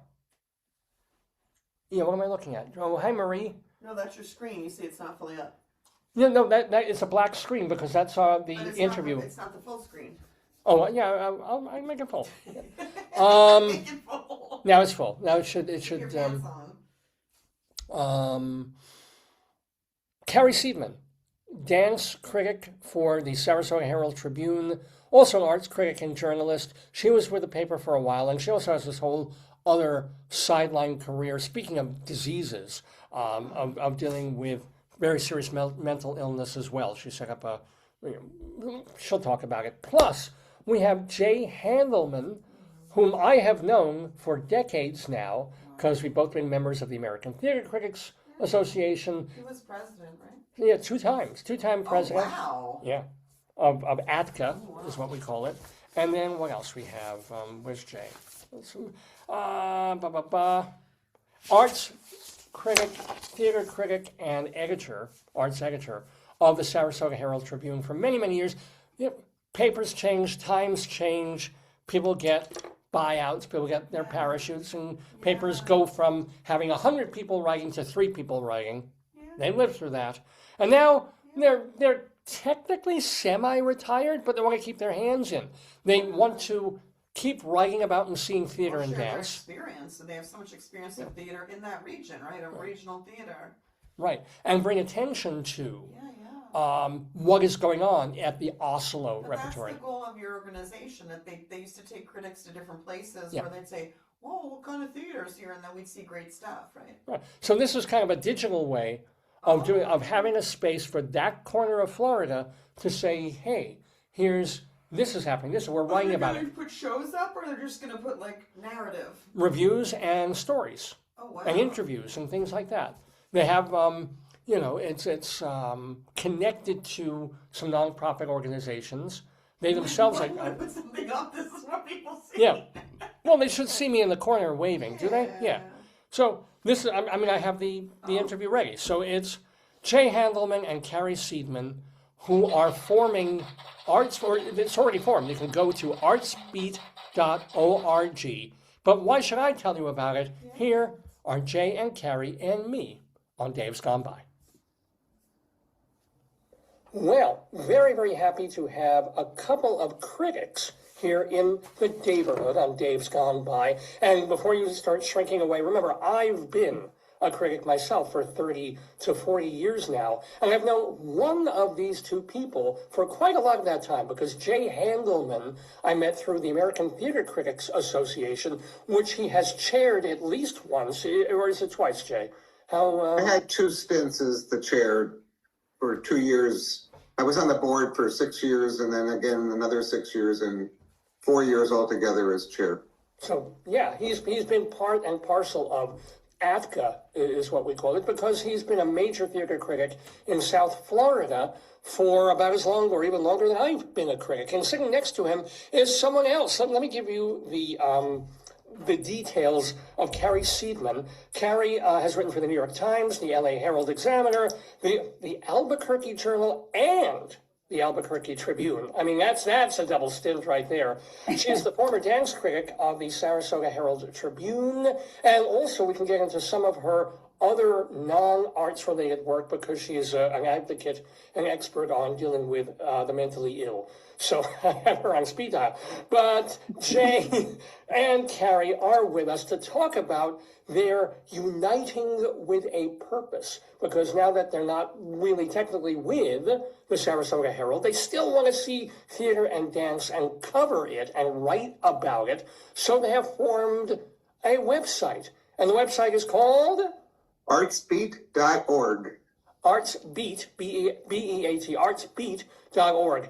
Jay, Carrie, thank you for being with us in the Daverhood. What is artsbeat.org? You want me to go? Okay. So it's a nonprofit arts reporting and reviewing website. We were concerned that as we left, Carrie left several years ago from the local main newspaper, and I just left in September. We were concerned that arts coverage would diminish. There wasn't a lot beyond what we were doing in other newspapers. There were some, and the local magazine has arts coverage. But we were concerned that what when arts organizations needed more attention to help keep them alive while they've been struggling after the pandemic, there wasn't going to be much. And I had this idea to start a nonprofit sort of modeled on a program in South Florida. We're in Southwest Florida on the West Coast. So there's a program called Art Burst Miami, which is a nonprofit. They hired a bunch of freelancers, many of whom used to work for the Florida Fort Lauderdale Sun Sentinel and the Miami Herald, and they cover everything. And they have their website, and they offer it to all the local newspapers to publish for free to make sure that those stories get widely read. And so I thought that's something that could work here. I talked to the Art Burst people, and they weren't really interested in expanding. So been thinking of this for a couple of years, brought Carrie on board, I don't know, 6 months or more ago. And we just launched it toward the end of January. And we're going to be doing features, one big feature a week, maybe a shorter story. We're going to do reviews as they come up, which is pretty regularly at this time of year in the winter season here in Florida. And we'll be doing a weekly newsletter, and we're working toward doing what you're doing and having a weekly podcast. I don't know if it's going to be 3 hours. We just actually had a conversation yesterday. Carrie was thinking 10 minutes. I was thinking an hour. So we haven't gotten to that point yet. We're gonna compromise on that one. So But we are also going to share. I mean, it's all going to be available for free to people. So we want people to read it, and we're hoping that they will also make contributions to make that possible. And we're offering it to all the local newspapers and TV stations and anybody who might want to use it, our stories in some way, and hoping that that will help bring attention to what's happening here. And this is a very active arts community here in Sarasota. And, as both of you have been involved in Sarasota and reviewing Sarasota, what are some of the major theaters and major dance organizations there that are, because I'm in Maryland and most of my life was in New York. I know the theaters there. What's out in your neck of the woods? Are there more than 3 or 4 theaters? Yeah, there are several equity theaters. The Oslo Repertory Theater is the oldest of all of them. There's Florida Studio Theater, which, may be the biggest by subscription. The West Coast Black Theater Troupe, which is about 25 years old. And there's a newer entry, the Urbanite Theater, which I don't know exactly what their relationship is with equity. They have equity actors, and it's a fully professional company. And beyond that, there's the Sarasota Opera, which is a major regional opera company, Sarasota Orchestra, which is in the process of raising money to build a major new music center, and I think they've raised like $100 million or so far. I donated $50 million of that, by the way. I think it was important. Now, let's get Carrie in here. Carrie, do you know about the dance? What are the dance companies there? Well, the Sarasota Ballet is here, which has gained a lot of acclaim over the last 10 or 15 years because they've started to travel elsewhere, and they've revived many of the works of a British choreographer named Frederick Ashton that hadn't been seen in America in many years, if at all. So that's the predominant dance company, but there's also Sarasota Contemporary Dance, which does contemporary work. And there's a newish company that's about 2 or 3 years old called Azara Ballet, which actually was featured in the New York Times last year, which is a kind of a new model for a ballet company with an emphasis on caring for the dancers' mental health and sort of trying to defray many of the ballet stereotypes that have been detrimental in terms of. Like what? What is a ballet stereotype? Just that their feet are problematic. They're stereotypes for a reason, because a lot of them are true. Yeah. That dancers have to be very thin, that dancers have to work very long, brutal hours for little pay, that that's crickets also. Yeah, ballet directors are horrible, mean, or lecherous. they're trying to create a company that kind of sees ballet in a different way than it has been seen in the past. Any ballet themed TV show, we watched one a few years ago, I can't remember what it was called, it was awful, but it's like Azara is like the anti version of that. Anti-ballet. And there was one just this past year called A12, where, it's just like these maniacal leaders and, dancers, living on water because, they may have to weigh in the morning or somebody's going to put their fingers around their waist. They're trying to counter that. And so their dancers may be a little more fuller size than people are used to, or they may have mental health challenges that they work through that. It's also gender fluid. So they have dancers of all gender identities. But beyond this, Sarasota is, well, not officially, but considers itself the cultural and arts capital of Florida. And it's a relatively small area. There's like 350,000 people in Sarasota County, I think, and maybe 75,000 in the city of Sarasota. But there's 40 or more nonprofit arts organizations here, varying sizes. I mean, there's everything from something that might perform, a group that might perform once a year, to things like the opera and the ballet company that have regular full seasons. Speaking of being a nonprofit, you guys are a 501c3, and no, you're not. So how are you structured? We're not actually. We are a collaboration with several other organizations. One of which is the Gulf Coast Community Foundation, which is our umbrella 501c3. So we get our nonprofit status through them. We also collaborate with a group called Suncoast Searchlight, which is a digital investigative journalism website here locally, and with a company called Dream Large, which how do I even explain? It has named in a lot of things. They now own Sarasota Magazine. They've got a lot of different businesses, and the head of that company has been instrumental in helping us put all this together. He's a real visionary person that doesn't like attention, but he's very entrepreneurial. Yeah, and he's put all the pieces together that help us get this going.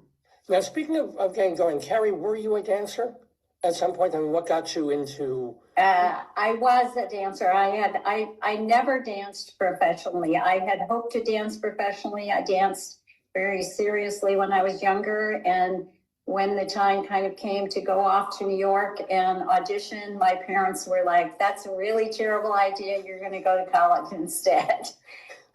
So I didn't ever dance professionally, but I have had many iterations in dance. I've been a dance teacher, I've owned a dance studio, I still dance today. I do competitive ballroom dancing. So what do you think of this move?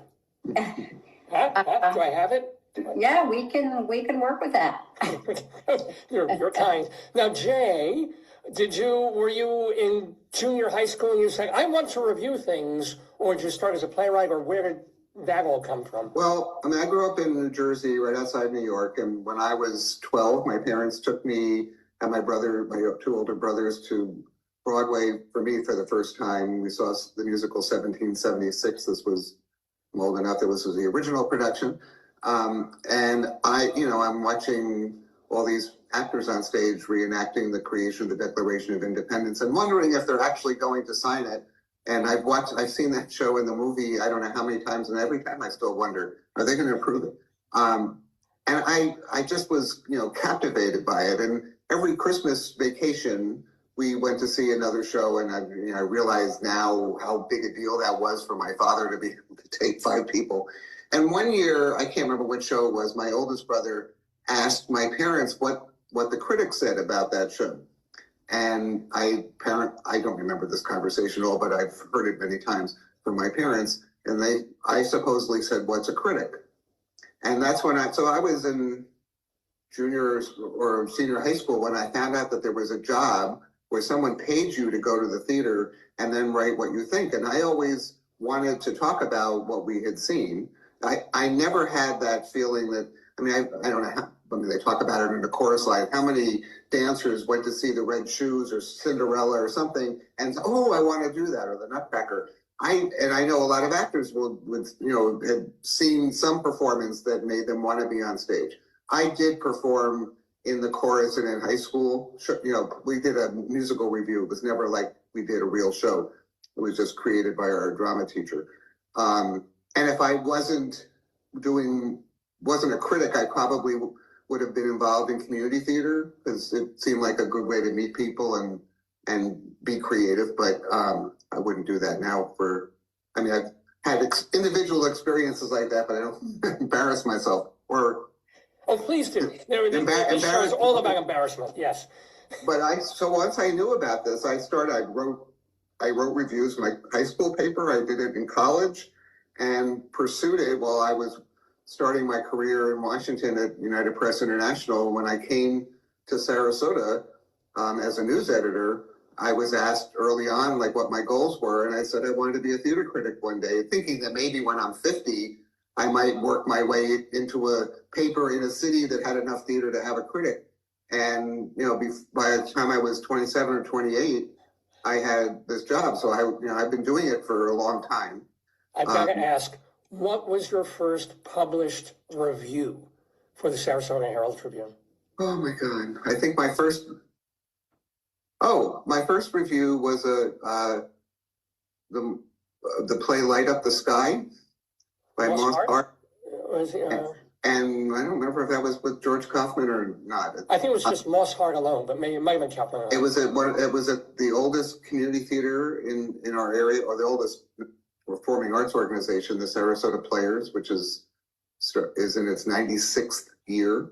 And it was very controversial at the time because there was a black actress and a white actor who were playing a married couple, and that was, I think, the first time there had ever been. That wasn't. It wasn't done. It wasn't required in the script. It just happened to be that's who they cast, and I was new in town. I didn't know. It didn't strike me at all, and people were. It was kind of shocking. That was in the.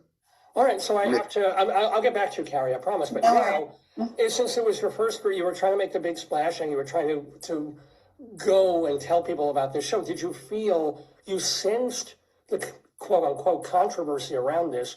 Did you address it, or did you? I don't think that really hit me.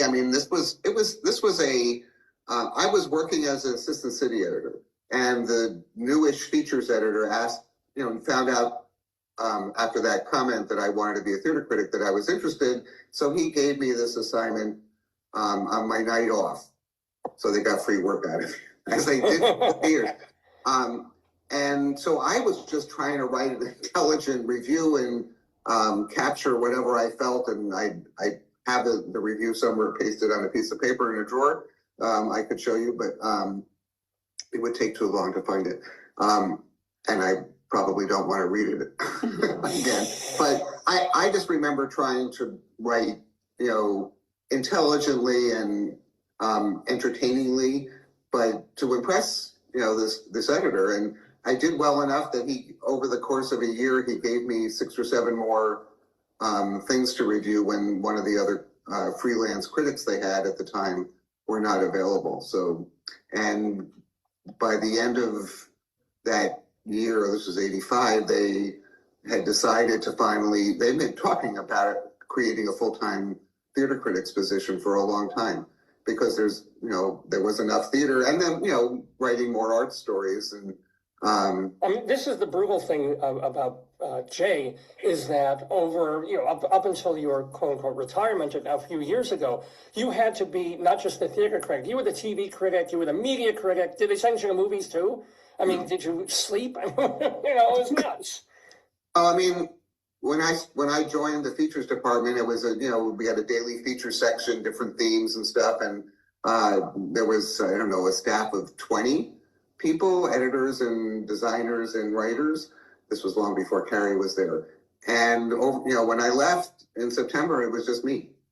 When Carrie left in 21, When I came, there were 3 full-time arts writers, and then there were 2, Jay and then I left, and then it was Jay alone for the time. and then things got cut back. They cut, trimmed the freelance budget, and I was able to hire a visual art writer to do something to relieve me a little bit, so I didn't have to write a main. And stupidly, I was still trying to write as much, produce as much as we'd always produced with a team of people, because the longer you know people and they know how to just sort of nudge you and say, "Oh, can you do something about this?" And having worked at a wire service, I write fast, and so I have a few minutes, I can write that story, but I shouldn't have. It was too much. But this was part of the reason behind the birth of ArtSpeed, is because this isn't just happening to us or just in Sarasota. This is happening all around the country, is that the arts are not being covered by newspapers as much anymore because newspapers are so diminished.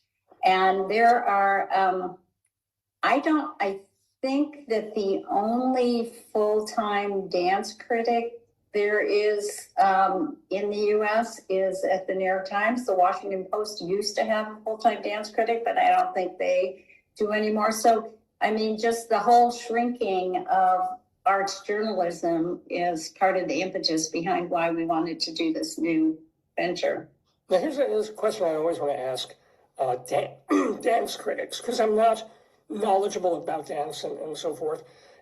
I know, having written theater criticism for 1 million years, I kind of know what to write about a play, whether it's good or bad. I know what to look for.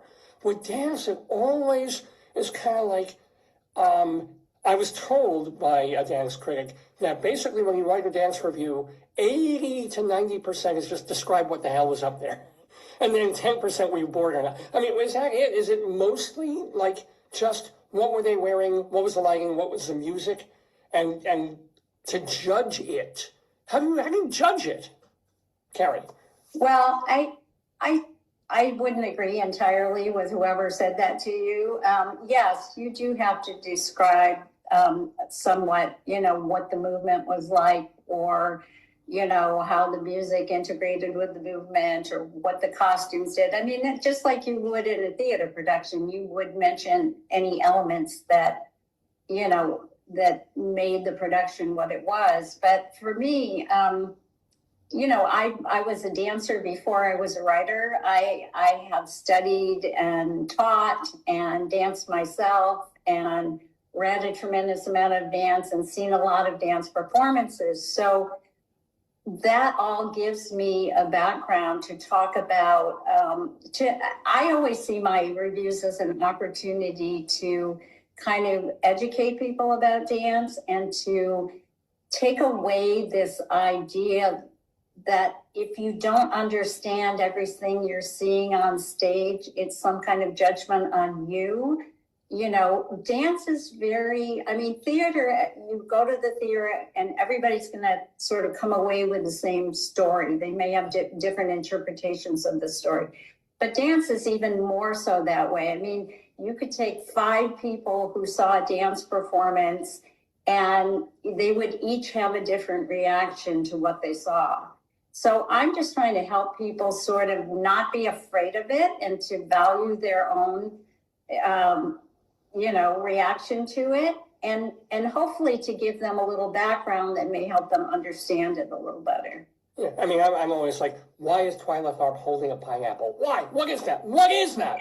Well, I have to say, I don't go to the ballet as frequently as Carrie because I'm usually at another theater. But when I've gone, the best times for me is if I'm going the same night Carrie is, and I can experience it myself and then read her review the next morning, and then feel like I'm understanding some of what I missed and seeing the language. That's, as theater critics, you have, like she said, you have a story to relate. So even if you don't like the performances, you can talk about the story and the situations, or there's all. Or vice versa. If you don't like the story, sometimes the performances are amazing. Right. Yeah. And watching a ballet, I'm like, I've learned a lot reading her reviews. It's like, oh, I see something here with the patterns that are going on, or you start to feel something if you open yourself up, because I'm waiting to understand what they're doing. I'm waiting for the story, and a lot of what I see is not really a story. It's just, it is, somebody's telling a story, but it's with patterns and other things that, may not hit us as theater people the same way it does people who just, love dance the way we love theater. So much of contemporary dance is abstract. It's not narrative. And people's tendency is to want a narrative. They want a story. They want a tidy little package. And when I go review a contemporary performance, an abstract piece, I'll go out at intermission and I'll be descended on by people saying, what did that mean? What was that all about? And really, there is no one person who can tell you that. Even the choreographers will say, well, what did you think it meant? What did it mean to you? So that, I think, there's always that friction between people wanting a nice little tidy story, which ballet in the beginning of the story ballets did have. The swan dies. Boom, Right, exactly. But a lot of dance is not that anymore. I mean, Sarasota Ballet a couple of years ago, more than a couple, did a world premiere of a version of Comedy of Errors, and that was that David Bentley?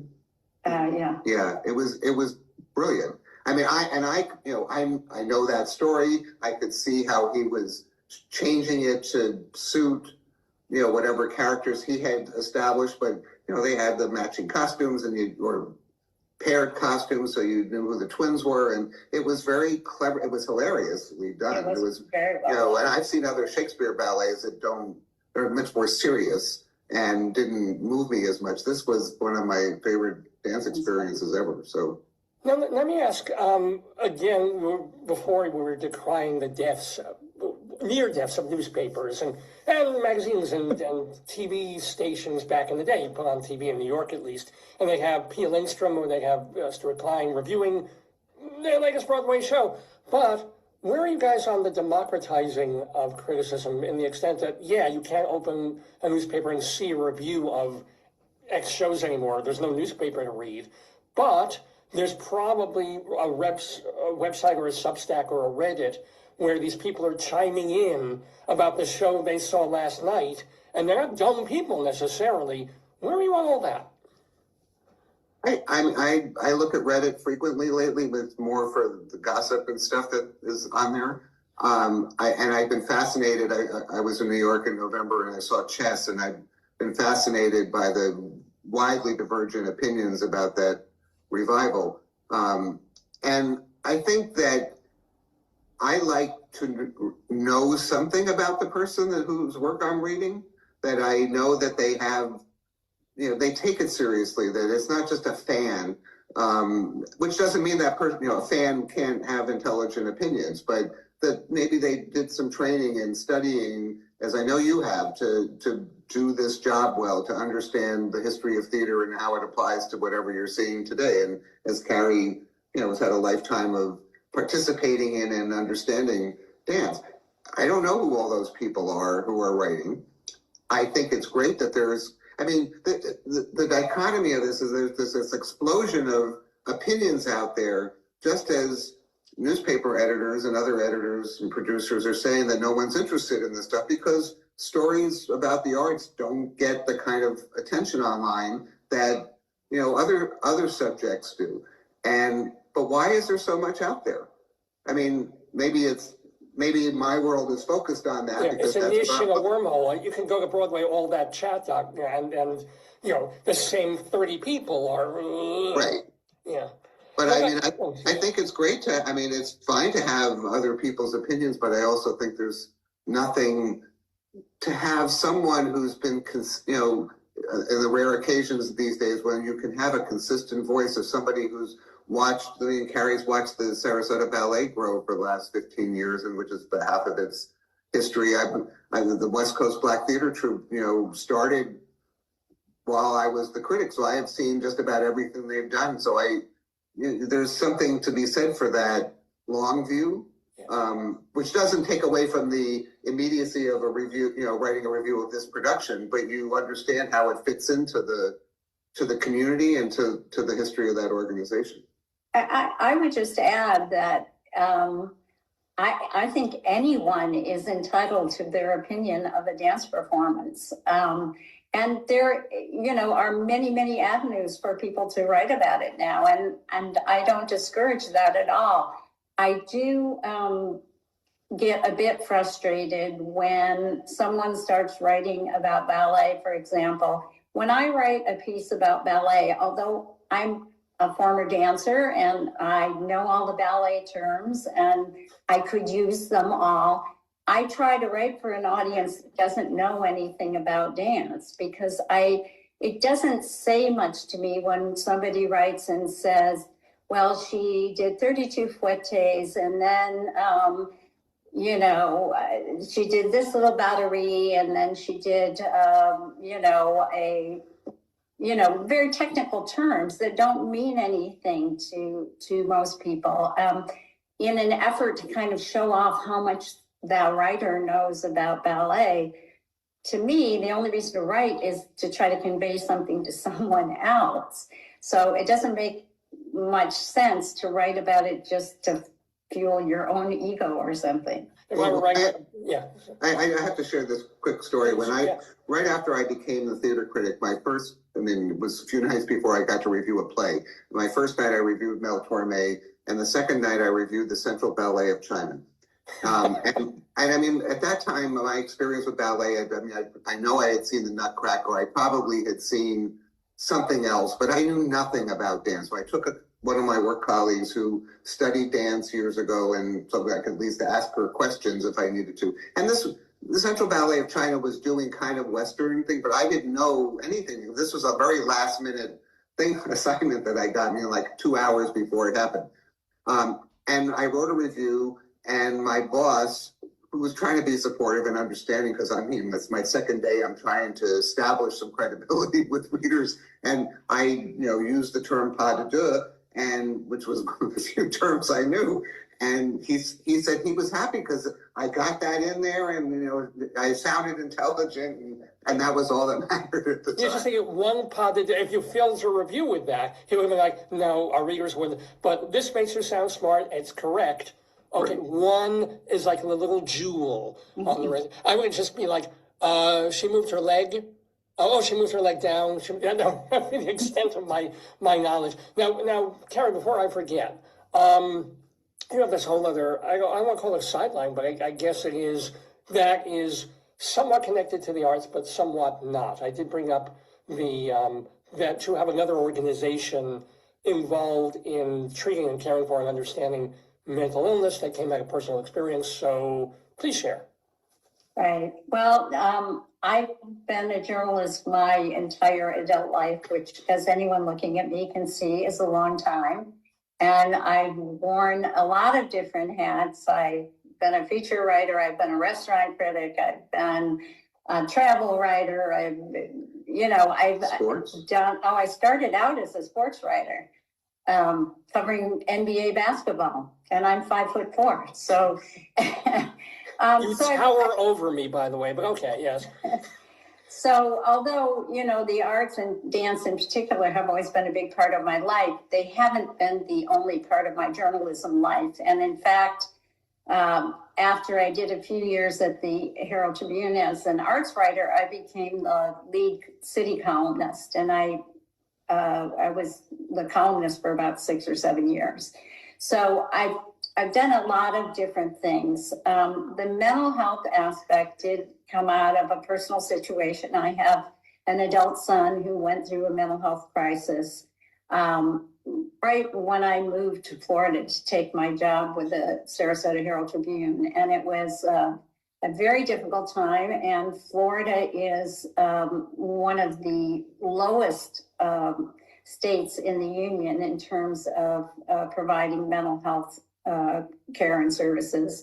So I ended up writing about that, which got a lot of attention. It won a national award. And so then that subsequently led me to apply for a fellowship from the Carter Center in Atlanta. So Rosalind Carter, Jimmy Carter's wife, started a program a long 35, 40 years ago to improve writing about mental illness so that it wasn't written in a way that stigmatized people.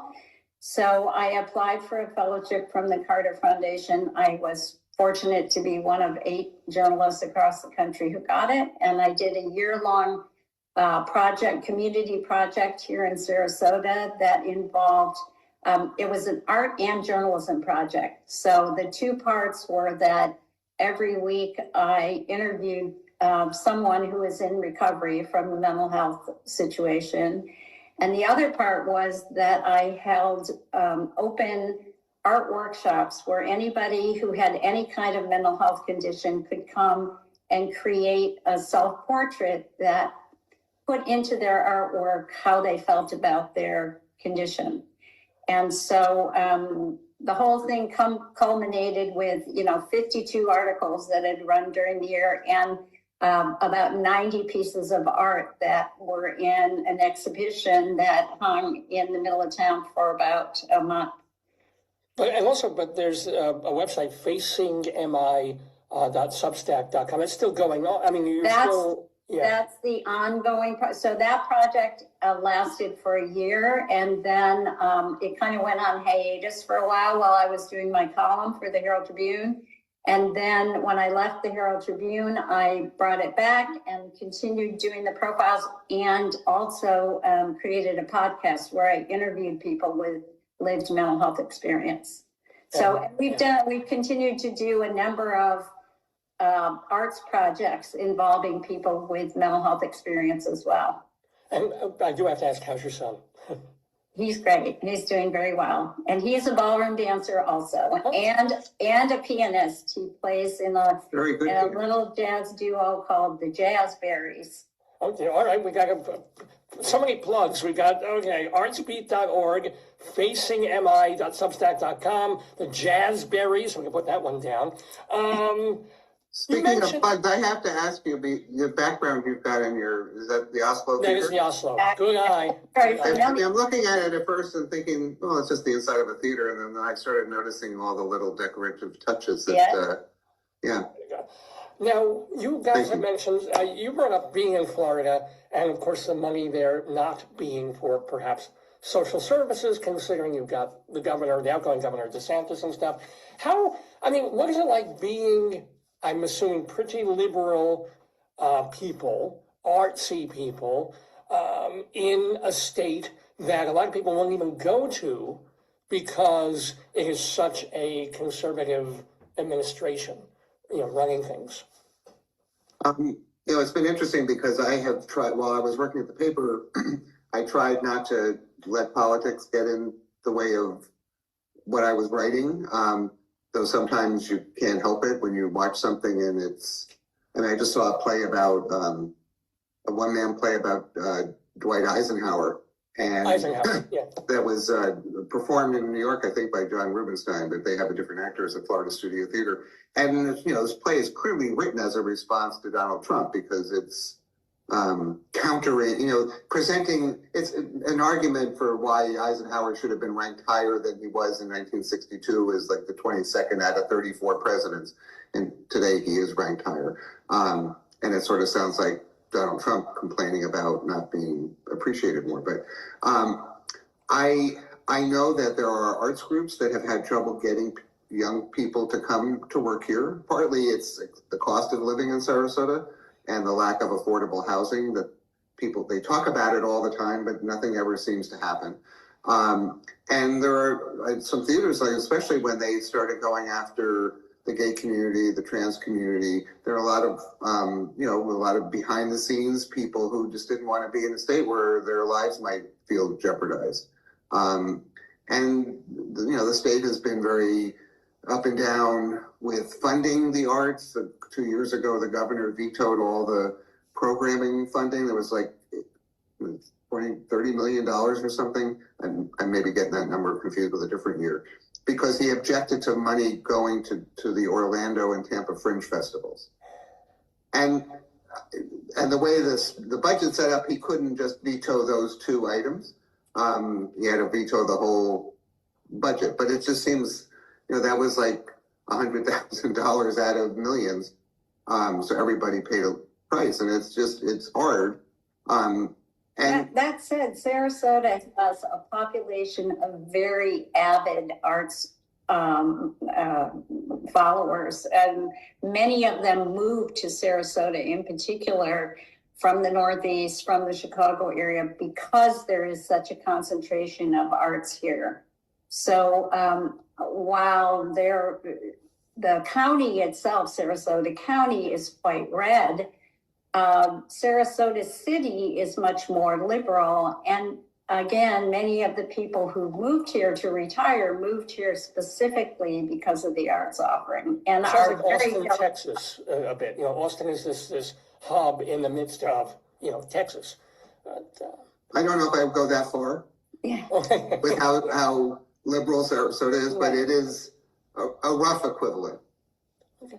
We are, by the way, speaking with Jay Handelman and Carrie Seidman. They are the co-founders of artsbeat.org, artsbeat.org, which is getting Southwestern Florida theater, on the map, on a website that you can go to for free. It'll be stories as well as reviews of theater and dance and other arts, the plastic arts too, or are you not going there?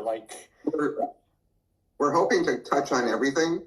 I mean, we have our backgrounds in theater and dance, which we're going to focus on in the beginning. Excuse me. We also, hope to be able to employ some freelancers to cover visual arts, we have a very rich museum and art gallery environment here as well. And the other thing we didn't mention is that we're also beginning an internship program to work with kids from the local or students from the local high schools and colleges who might want to become arts journalists themselves, so that when Jay and I move on, whenever that may be, that 40 years, 50 years. Yeah, okay, yeah. There will be someone to keep this going and keep the coverage sustained. But maybe, we have news backgrounds, so the journalism backgrounds. If we go to a performance and the theater burns down, we could deal with that. Either one. Which not a lot of critics can do because they don't know. Even some of the freelancers I've worked with over the years they were great as a critic, but to do a feature, to do an interview with somebody that they could talk to people, but they didn't know how to put it together.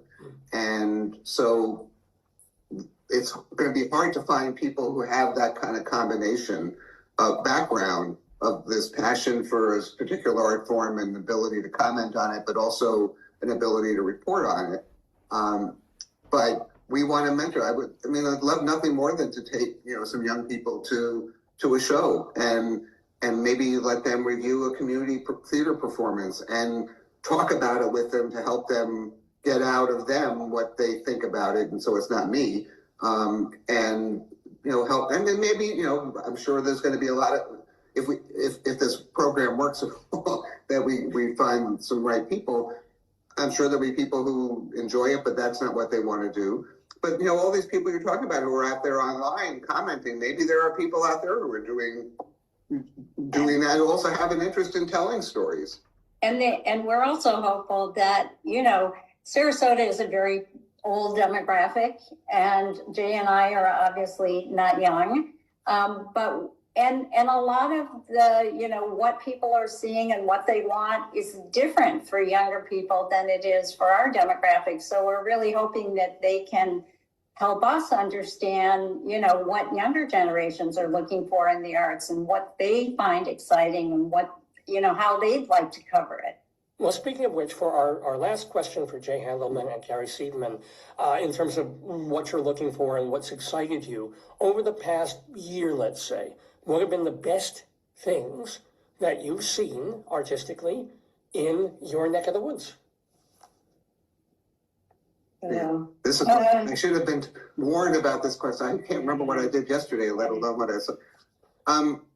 I'll start and I'll say, just right off the top of my head, in the fall, the Oslo Repertory Theater did a production of Come From Away, which they were they were planning to do a new version of Moving Out, the Billy Joel Twyla Tharp musical, but that's been pushed back to give it more time to develop. And Twyla Tharp's planning to do something with singing dancers as opposed to just dancers, the way it was originally on Broadway. Anyway, so they had the rights to do Come From Away, as a lot of theaters are doing. And I saw it on Broadway. I saw it twice on tour. And, you know, I love the show in a way, but, you know, I don't love the music. There was individual parts of it I don't think are that great. Well, this just blew me away. It was so intelligently, cleverly designed and directed. Lots of little visual touches on the set that I hadn't seen before, because every version I had seen was the same from the original. And it just was thrilling. And people were talking about it everywhere I went. And we've been working on a story about the state of the arts. And one of the sad things is people talked about it so much, everybody assumed it was sold out, and it wasn't. But it was a really memorable thing. And if I had a list of everything, I would give you another example, and I'm going to let Carrie. I saw it Come From Away also, and it was a great show. I really enjoyed it. As far as dance, the Sarasota Ballet had some wonderful dancers who unfortunately moved on over the summer, but there's a dancer named Macarena Jimenez, who's now with Miami City Ballet, who was just a delight to watch in pretty much anything that she did. But she didn't actually do the Macarena, did she? I know. No, you knew that was coming. You knew that line was coming. Say, hey, Macarena. No, she did not. Totally different kind of ballet sort of move there. But she was great. So, but cool. the other thing that I found, I don't know that it was the best performance I saw all year, but it's been really interesting to watch this Azara Ballet Company, which started, 3 years ago. And the first show that they did, I kind of thought, I don't know, I think they're going to have a really hard time making their mark here. And they've just matured a lot over the last 2 years. And they're doing some really interesting choreography and Sarasota Contemporary Dance, which has just got a really strong company. It's all female company. But really doing some really strong work too. So yeah, it's for a town this size to have all these dance things going on is really wonderful. Well, it has been really wonderful chatting with Jay Handelman and Carrie Seidman, the co-founders of artsbeat.org. Please check it out. It is free, and they're going to be putting up more. And you don't have to be in Florida to be interested, as you can see. Please subscribe, and please consider donating to support it, because making it free, making it available, which is a relatively new journalism model, is a challenge. And without support, we won't be able to keep doing it. So we're gonna get through at least a year, and hopefully many more, so we can do more interviews with you. Oh, that would be absolutely. And we'll get you on our podcast after we once get we get started. Yeah. I mean, I don't remember the theater that I saw in Florida. I know I saw some when Atka went there. I saw theater in Key West when we were there. I just don't remember what it was, but I'll rack my brains and my playbills. But it would be an honor, and it's been wonderful talking to both of you. And last word of the day, of course, jazzberries. Anywho, thank you guys. My son will appreciate that. Thank you. Thank you guys. Have a wonderful Dave. 2026. You too. You too. Now, if you do not want to donate to support artsbeat.org, you can certainly donate to support my shul, Temple Sons of Bitches, in Great Neck, New York, for I am the founder and spiritual leader of this synagogue, me being Rabbi Sol Solomon. Delighted to be with you here once again on Shabbos. I have been with this program, Dave's Gone By, since the very beginning, since October of 2022, my friends. And here I am all these years later, 24 and a half, oh my God, years later, still sometimes doing interviews, sometimes doing rabbinical reflections or sermons, but today I am here to read to you in a segment that Dave likes to call StoryTime, because it's fun and he doesn't have to do any work. He just brings something to read and comment about. And today, our story is a children's book because they go quickly and we can get through them. This is Rudy. I can't see with these damn glasses. Let me put on my glasses. Oh, this is better. Rudy Garcia-Tolson. Look, oh my God. Look, Dave's wife is in the room. Look at the author. Ha!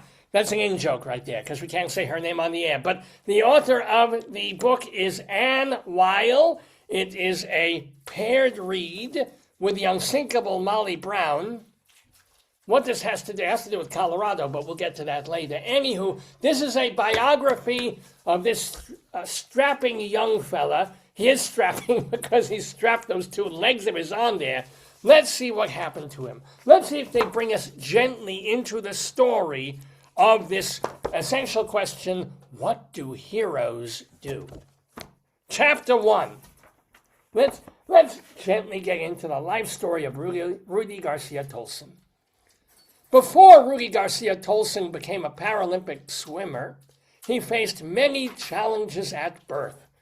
Rudy was born with rare birth defects.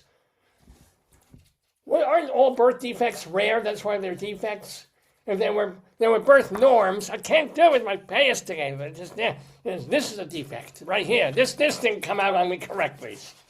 So what's wrong with this guy? Where is he? Okay. These birth defects affected the way his body looked and worked. There were problems with his mouth and hands. Every Jew I know has that. There were serious problems with his legs. He had a hard time walking. Everyday tasks were difficult for Rudy. But he didn't let challenges stop him from going after his dreams. He showed courage. He hoped to walk and play like other children. But because of the problems with his legs, he needed surgery. Doctors tried to fix the problems. He had many operations. Presumably his parents were lucky enough to have health insurance back in the day. But doctors could not fix everything. Rudy thought he might need a wheelchair for the rest of his life. Doctors said they could give him new legs. First, however, they would need to remove Rudy's old legs. There's a catch-22. We can give you brand new legs. Why couldn't he keep the old ones and walk on the other two? He could have 4 legs, right? So he can have legs that he doesn't need to use, but he still has them. And then they could give him the fake pair that he could take on and off. This I don't know why. Rudy and his family decided he would have the operation. What I love about this is, look at this happy, smiling picture, the doctor in the white coat, the smiling, beautiful white child in the white, and they're just so, hey, what are we going to do? Oh, we're going to saw your legs off. Oh, yeah, you'll be in pain. You've got to relearn to walk. You're going to be in agony for weeks. So nice. When Rudy was 5 years old, cutting you, doctors removed his legs. Then he got artificial or man-made legs. The new legs were very strong. They were made of metal and plastic. He could now stand and move easily, and the legs changed Rudy's life. There you go. And they actually made a lamp out of this for Christmas. I don't know if you know this. With his new legs, Rudy could walk and run like other kids. He could even ride a bike. So he began playing sports and even learned to swim. I'm not sure how they wouldn't rust. Look at that. It's hard to see. But check that out. He's not Skeletor. That is a real boy with the fake legs there. Rudy wanted to become a great athlete. He wanted to show people he could do many of the same things that they could, and that is why he is a hero. For example, Rudy loved to swim, and he did not need his new legs for swimming, because usually swimmers kick their legs to move faster. Rudy did not kick his legs. Well, he kicked his elbows. He began to discover that he could use his strong upper body and arms and swim quickly through the water. Yeah, because he's missing 20 pounds like everybody else has. Rudy practiced every day, and he got better and better. He entered swimming races and won first place many times. It was hard for others. I know, I'm going to burn in hell for this. It was hard for other swimmers to catch him in the pool. Of course it was, because they had nothing to grab onto except torso. Rudy competed in other events. He tried triathlons. Okay, I think I'll try a triathlon. In a triathlon, most people usually swim, bike, and run. And athletes, most of them, most athletes need to change their shoes.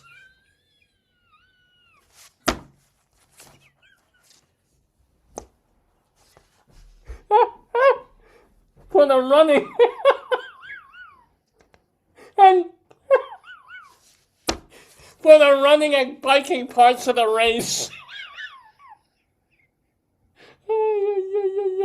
I'm going to have to say 12 Hail Marys and 5 Golden Meyears for this. Rudy doesn't change his shoes. I'm not kidding you. He changes his legs.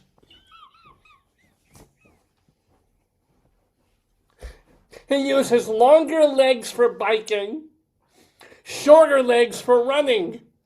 Now, when Rudy was 10 years old, he became the youngest person without legs, the youngest person without legs to finish a triathlon on his own. And again, yes, it is a heroic, it's a wonderful thing. But, oh, you're putting on floor shimes, you're putting on Nikes? No, I'm just adding legs.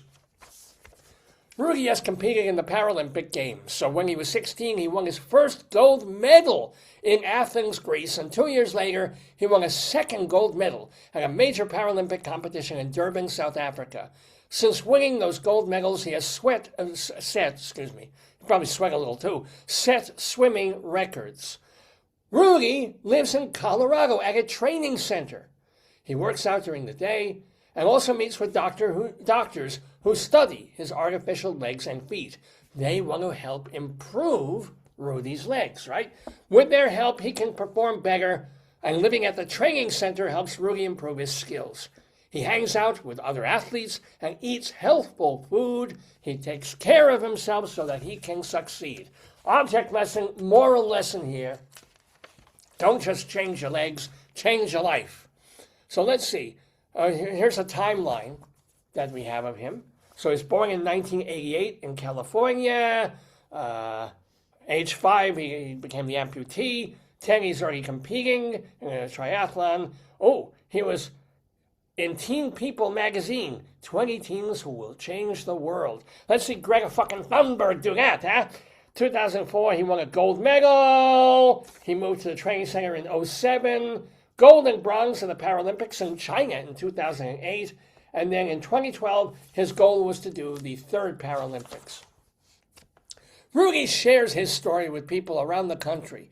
He tells folks about his life and encourages them to never give up. His motto is, and what he lives by, a brave heart is a powerful weapon. It's also a Mel Gibson movie before he turned crazy.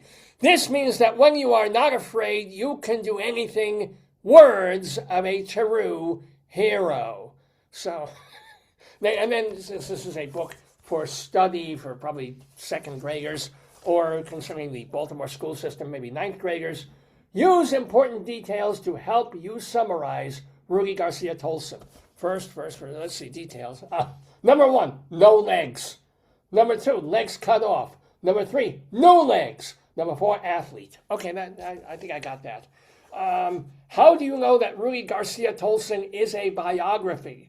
Because, if there were fiction, you can have a little bit more detail about his family and the procedure.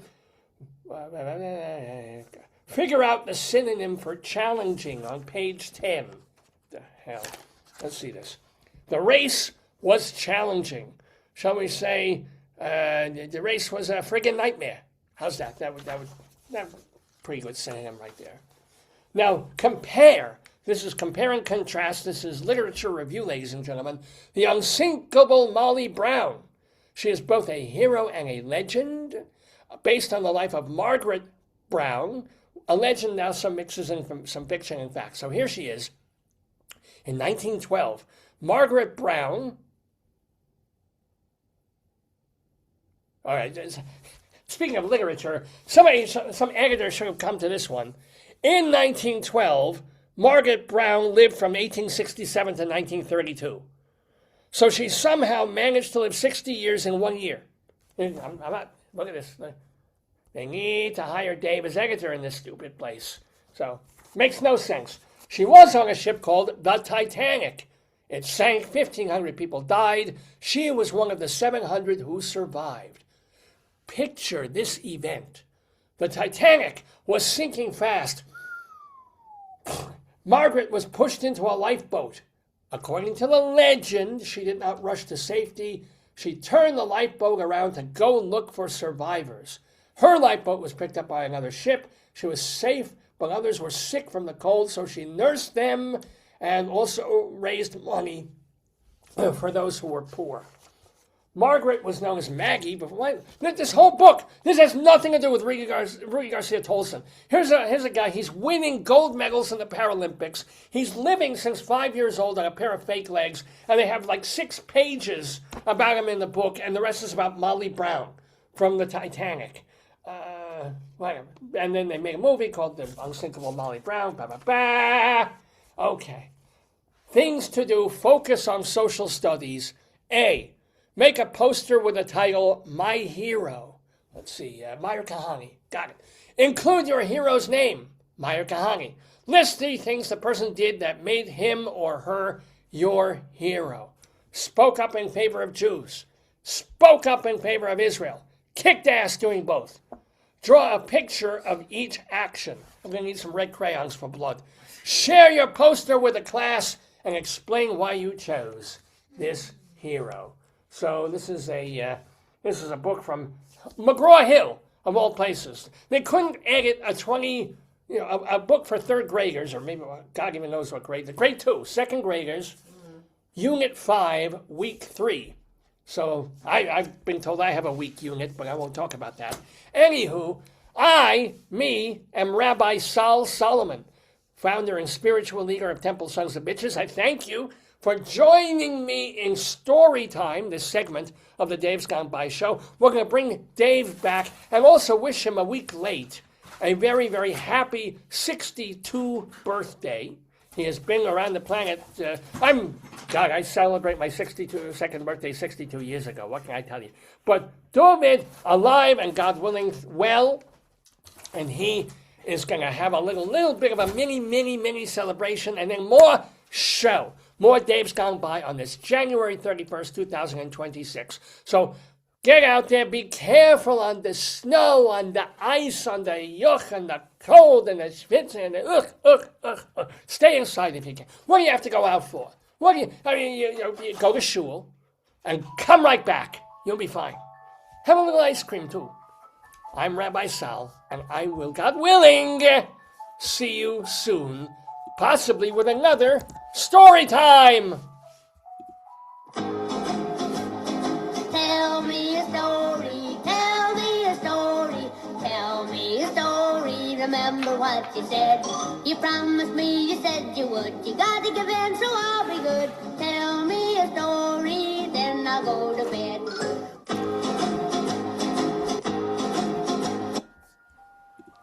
Now that sound you hear in the background is our little ice cream truck toy, because we've waited. We actually did, on my actual birthday, last Saturday, a weekend or so ago from today, January 23rd, I found at the local supermarket we both shared a slice of chocolate cheesecake, which was very, very nice. Can you not lit? You gotta slide that little thing, and while you're sliding it, hit the thing.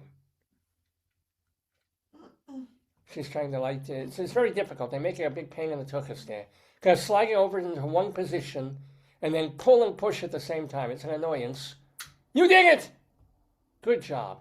So we had a lovely little piece of cheesecake with chocolate on it and some other snacks and things, but we had bought a Carvel cake. And we just didn't feel like it, and we didn't want to have to defrost it and wait, so we tabled it. I ended up leaving it in the freezer for a week. I thought, hey, why not? Since my birthdays go on for days and days and days. Until your camp, until the next birthday, basically. Until your balloons deflate. So, ladies and gentlemen, my darling and adorable wife is going to bring my 62nd birthday cake. Birthday to you. Happy birthday to you. You're lovely, Mr. David. And 175,000 more for you. Lullaby. Ta-da! An authentic supermarket Carvel cake. Oh, here, once you do that, I'll give you the cake itself. You can show people. And my biggest consternation when we were buying this cake was, did I want the chocolate cookie dough Carvel cake? We'll get that next week. Yeah. I gotta take a picture. But this one actually has happy birthday written on it. So I put the bigger... she's taking a picture, so we're going to... Oh, it's somehow steamy. Ooh, that's because you're here. Oh, wow, it's so cute. I'm nothing if not a camera I whore. think I'm taking a movie. Hold on. Why is that 64 millimeter? Automatic, let's see. Oh, that was great. Hold on, that's so very cute. Hold on. That's very cute. Okay, now one more cute one. Now put your head down, like up. Cute. You smile.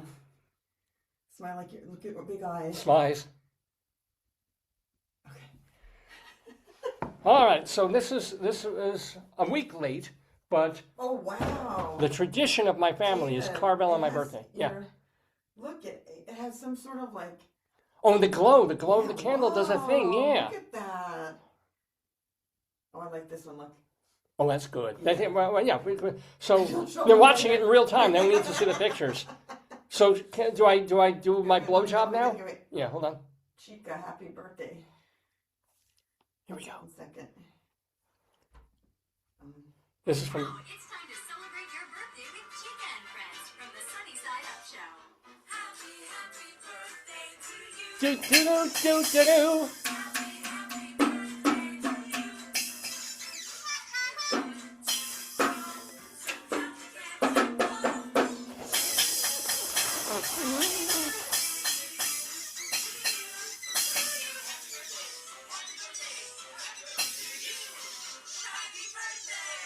Now, I do not have emphysema, ladies and gentlemen. I don't know what...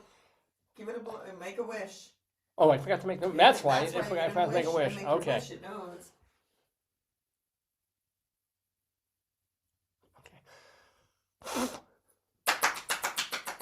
Oh.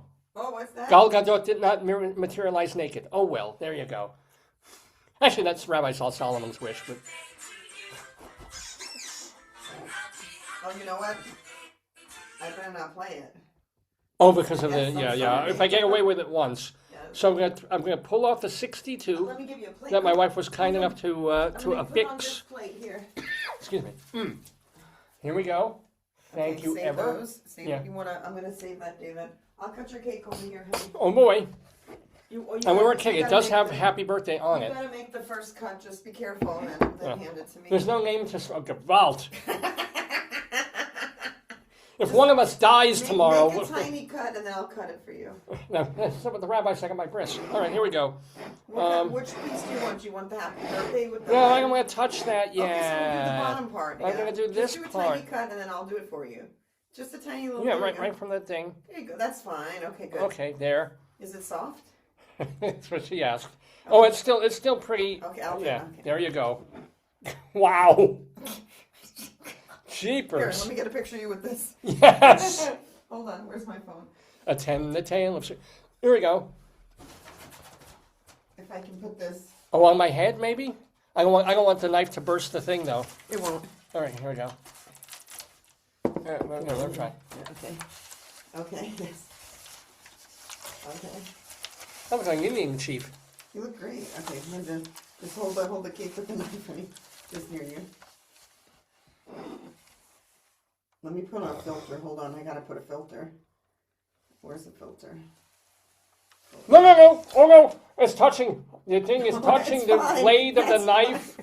That is a bad thing to happen right just there. Like, I don't want to do video, photo. But, fun portrait. Hold on. Okay. Oh my goodness. Oh, Jesus. Hold on. Oh my God. Not that one. Hold on. No.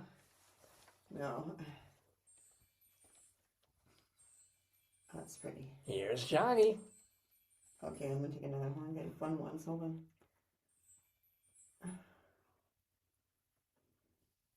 I think these are all girl ones. I beg your pardon?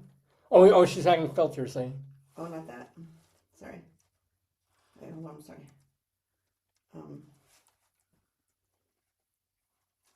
I'm smelling this cake. I want it now. Wait, hold on. I saw a really fun one. Now I can't find it. Okay. I think it must. Oh, that's great.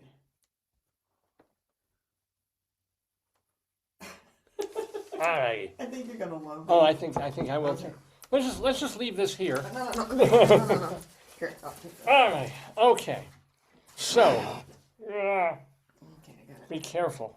All right. So, anywho, happy post-birthday to me. We got Carvel cake, which really is, I mean, for years and years and years, pretty much everyone in my family, when we had a birthday, Carvel has everything.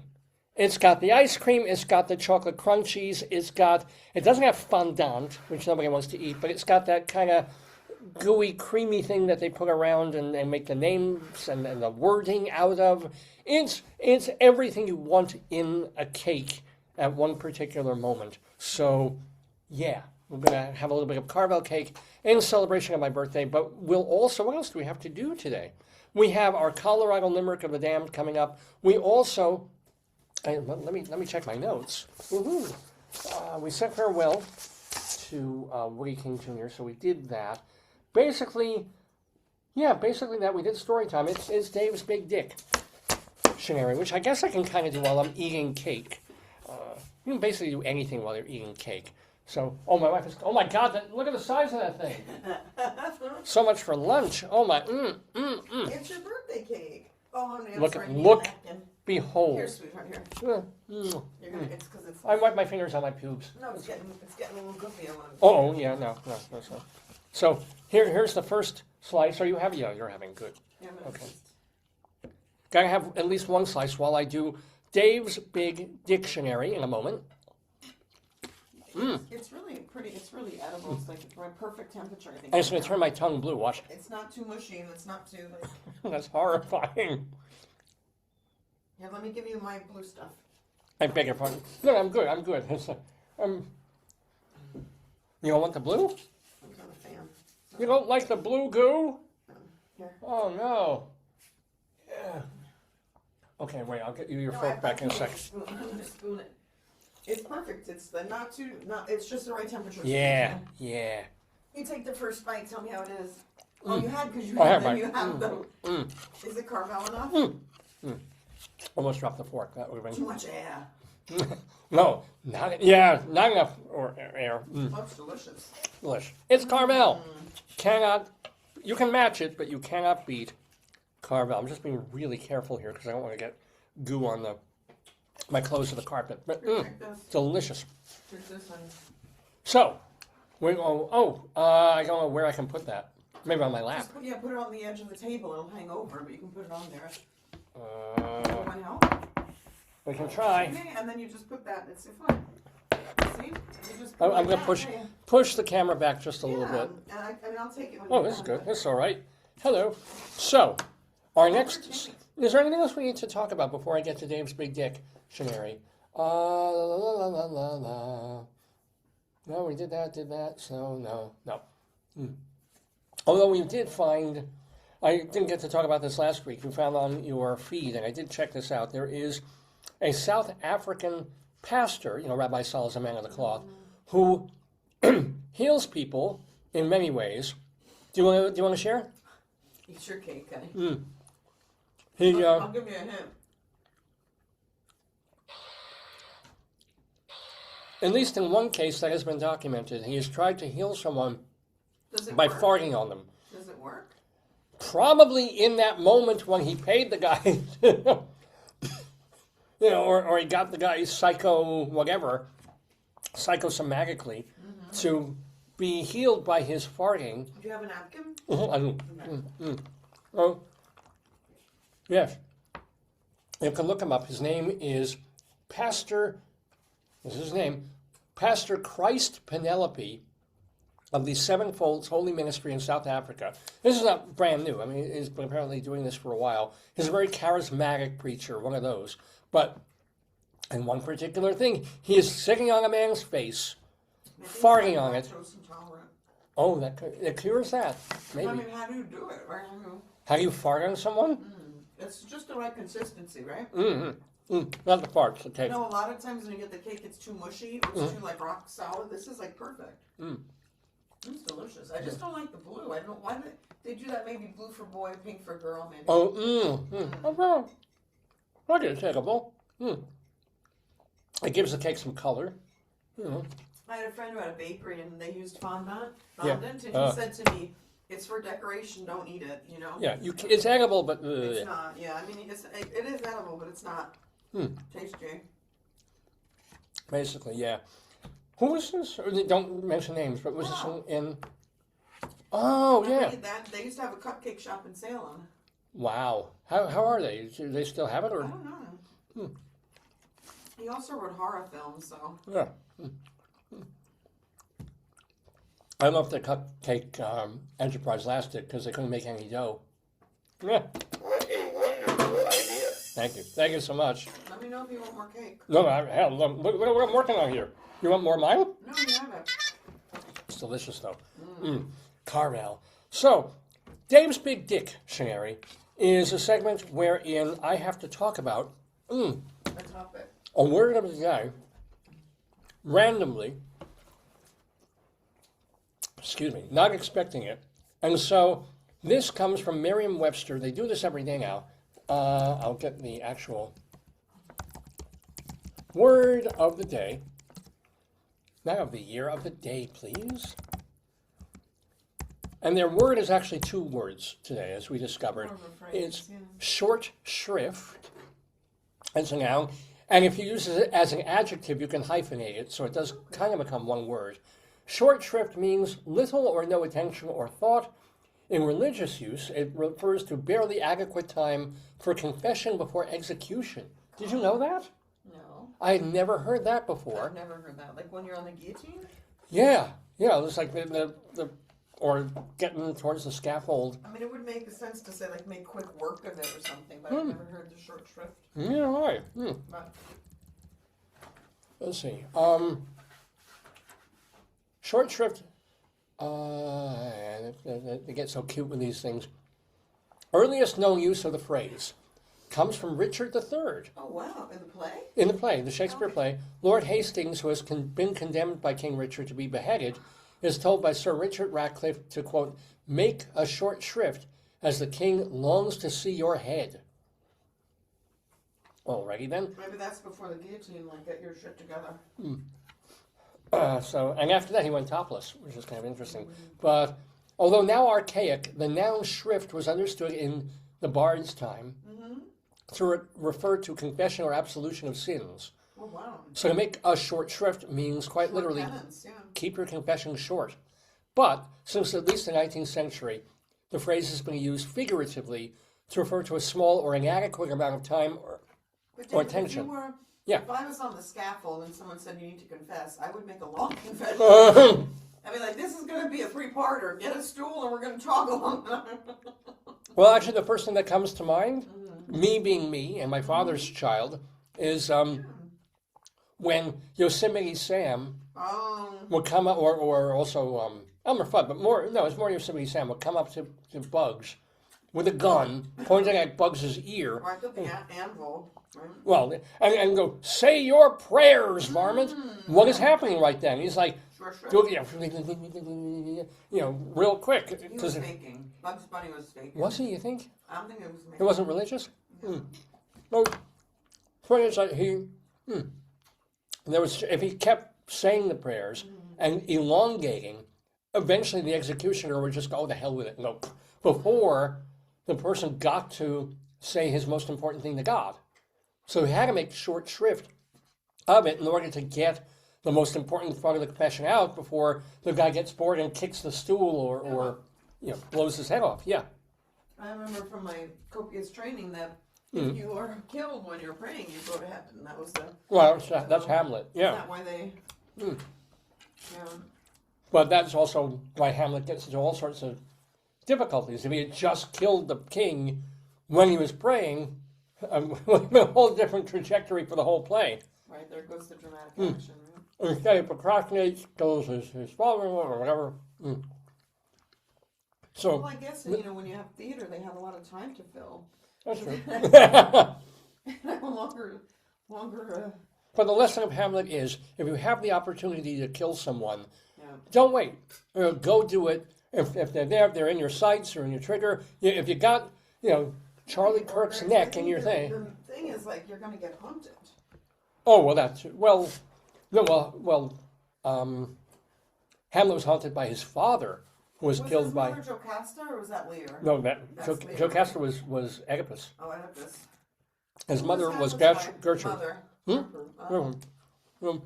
But anywho, back to short shrift. I'm making short shrift with this cake. And it's like this giant slice. I'm loving it. There's more. Oh, I know. I know there's more. There's A more. box, I know. But short shrift. I mean, I guess we're all like that. If there's something we have to do that we don't want to do, we get it done, but we don't want to spend one extra second doing it, right? You're kind of like, when I was out shoveling and chopping the other day, it was just going on and on. And when you start, you figure, okay, I'm going to get this. Oh, I got a chopper, I got a thing. I'm going to do this, and then I'm going to go up towards the walk, and then I'll come back down again, and I'll get the sidewalk. After about 20 minutes, I'm like, okay, I'm not going to do the sidewalk, because I want to live past this day. And then eventually it's sort of like chop, chop, chop, because sometimes you have to really pound down like 5 times to get one little piece of ice. So it's like, I'm going to make short shrift of this now. I just get it done. And then there, as Merriam-Webster says, there's no long shrift. There's no opposite. But we do long shrift of the things we enjoy, right? We want to make them last. If I'm working on a song and I'm having a great time, Indulgence. I kind of like, let me stay in this moment right now. I want to make long shrift of this. Maybe enjoyment.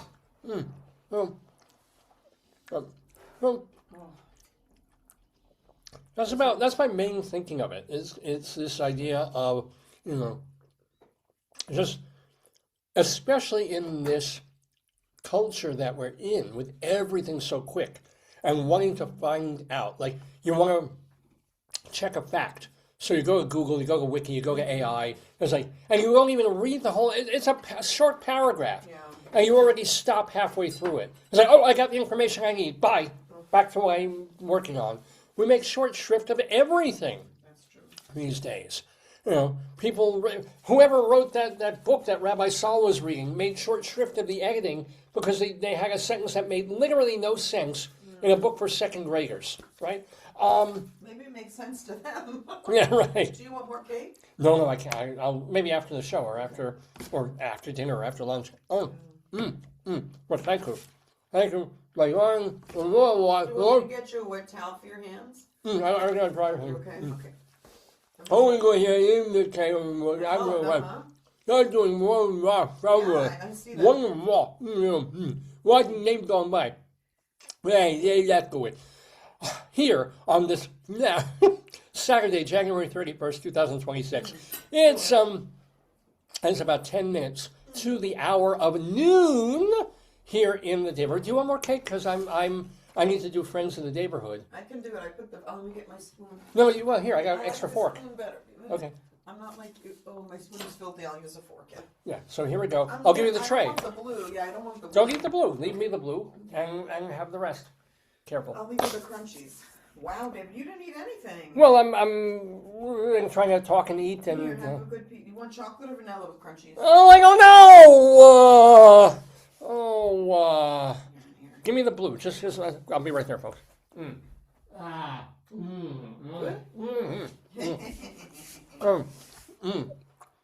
Our friends of the Daverhood are people who have been on this program today, last week, 2 weeks ago, 2 years ago, 20 years ago. we keep tabs on them because we consider them alumni. They're friends of the. Oh, there's another piece. I can't. You eat it. Oh, it's a big piece, babe. That's okay. It's ice cream. Oh.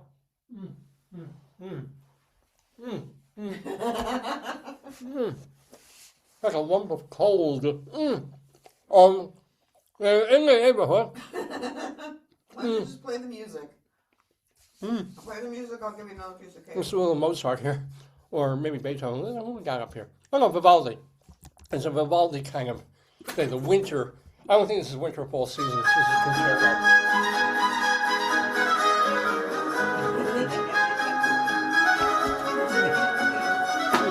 Oh, okay.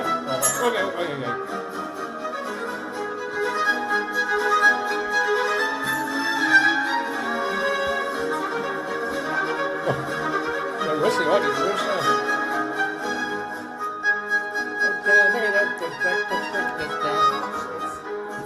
Oh, there it is. There it is. They've changed the whole thing on this. One more, come here, honey. All right, one more as we get to our friends of the neighborhood. Got the crunchies and the blue here. All right, here we go. Oops. Oh, careful. I don't want to drop this on the carpet.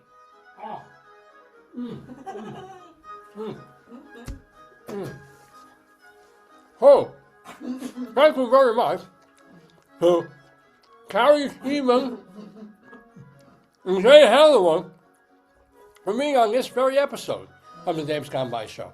Remember to go to their website, artsbeat.org. It's their reviews of theater and dance, and also press releases, and rewritten press releases, and articles and items about Southwest Florida theater. So again, if you're in Florida, of course you want to read this website. Even if you're not, if you're curious about what shows are being done across the country, what theater is going on in 2026, check out artsbeat.org, founded by our brand new friends of the neighborhood, Jay Handelman and Carrie Seidman. So thank you both to them for being in the neighborhood, as well as Rabbi Sol Solomon. For more about him, go to shalomdammit.com. Shalom, D-A-M-M-I-T, shalomdammit.com, because that is his website of theater reviews. What am I saying? That is his website of sermons. Having a sugar coma.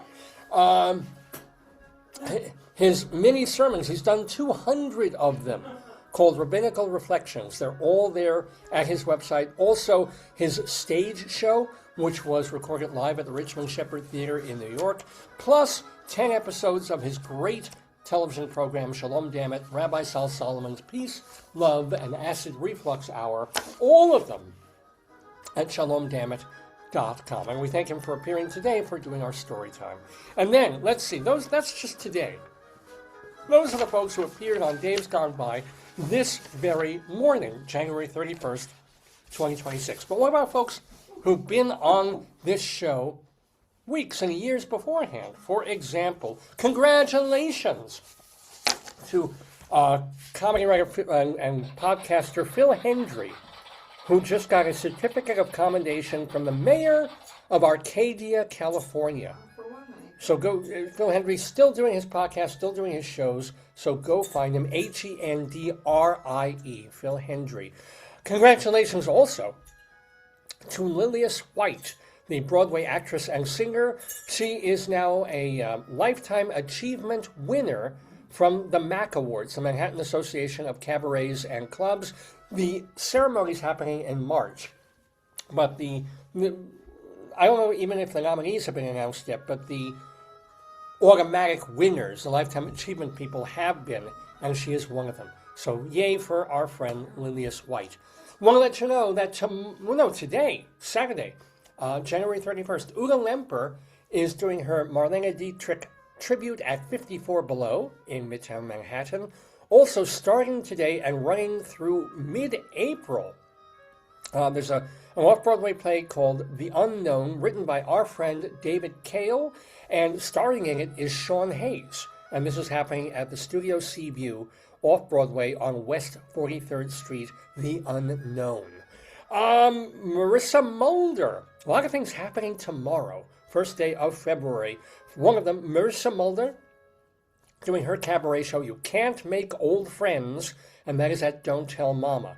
Same day, Gary Morgenstern, and you don't even have to leave your house for this, he's doing a staged reading at the Actors Temple of a play of his, and you can, I think they're streaming it also. So look for Gary Morgenstern and find out more about that.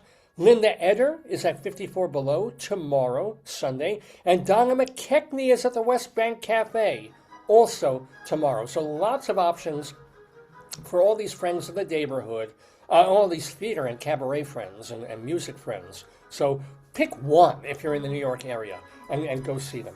London, Dateline London starting on February 3rd. Henry Naylor is doing his solo show Monstering the Rocket Man at the Arcola Theater.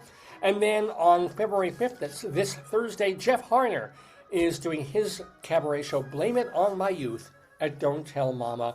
Starting also on Thursday and running through early March, Jose Rivera has a new play, Look What Crashed Through the Portal and Ended Up in Brooklyn.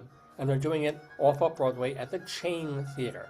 Playing now through February 15th, 2 more weeks, Michael Tucker's play A Tailor Near Me. That is over at Florida Studio Theater in Sarasota. Well, actually, you should check artsbeat.org. I think that Jay Handelman reviewed that one. Now through late February, Clea Blackhurst is in Just Desserts, a musical bake-off happening at the AMT Theater in Midtown. And then Evan Seplow is the founder and editor of StageBuddy.com. Vicky Quaddy doing her nun-based shows out there in Chicago. Check that out. David Sheward, and speaking of theater critics, writes for TotalTheater.com. Darren DeVivo is the host of Noises from the Valley on WKZE Radio Friday evenings.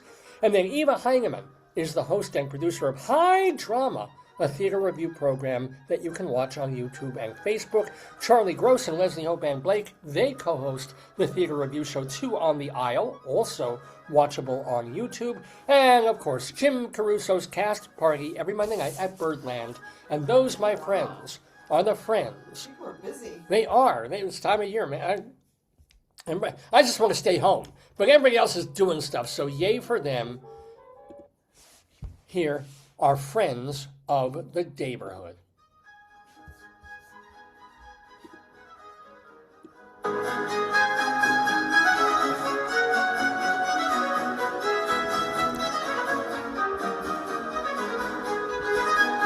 All right, there we go. Anyway, thank you, Antonio Vivaldi. Thank you to all our friends of the Daverhood. Thank you for watching, but we are not quite finished with our needs of this particular episode, the 1018th of the Dave's Gone By program. Because, yes, we've avoided it. We've had a story about a kid with no legs. You watched me talk and try to eat birthday cake at the same time. We talked about South Florida theater with Carrie and Jay. Yeah, I'm sure Maria. Where's Carrie in Florida, right? Sarasota? Same area. She covers the same. Oh, wow. Yeah, so yeah. And they work in the same. They know the same. The same turf. Oh yeah. Same organization. And we did my Dave's Big Dictionary of Short Shrift. What else is there to do? As of course you all know, it's time for our Colorado Limerick of the Damned.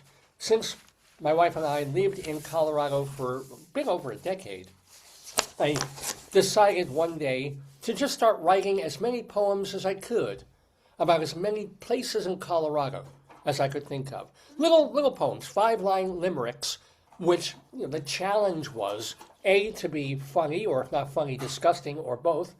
B, the name of the town has to be the signature rhyme, the focal rhyme, which means you have to rhyme it 3 times.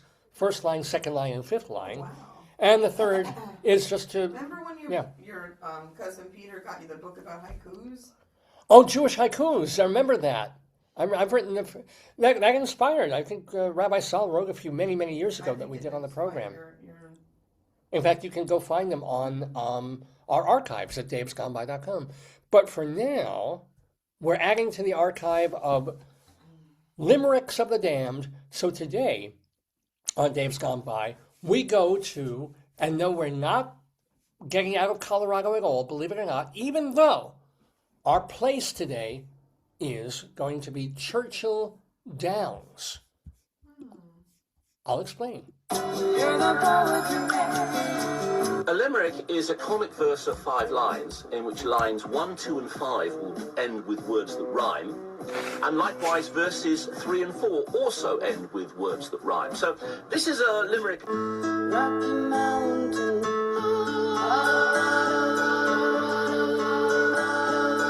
Yes, indeed, Colorado we go for a different Churchill Downs than the one we all know from the Kentucky Derby and out there in Kentucky. No, this is a residential neighborhood in the Arvada area of Jefferson County in central Colorado. It's really just west of Denver. And not that much to say about it because it's really just a small little nice neighborhood. Lots of hiking and walking trails. There's also bridle paths for folks with horses. And yeah, you want to buy a house there? Good luck, because Realtor.com has one home for sale there at the moment, and the asking price is $1.6 million. So, cha-ching indeed. That's a real cha-ching. And hey, looking at the weather outside, I'm thinking, if we cobble together, if I break my piggy bank and sell my all my organs, maybe we can afford a first down payment. Maybe not. Anywho, but that is Churchill Downs, Colorado. Amazingly enough, my friends, I have Churchill Downs syndrome because we have a limerick, a Colorado limerick of the damned for Churchill Downs, Colorado. The worst thing about Churchill Downs is grown men behaving like clowns. With bold nonchalance, they rape debutantes and leave jism stains on their gowns.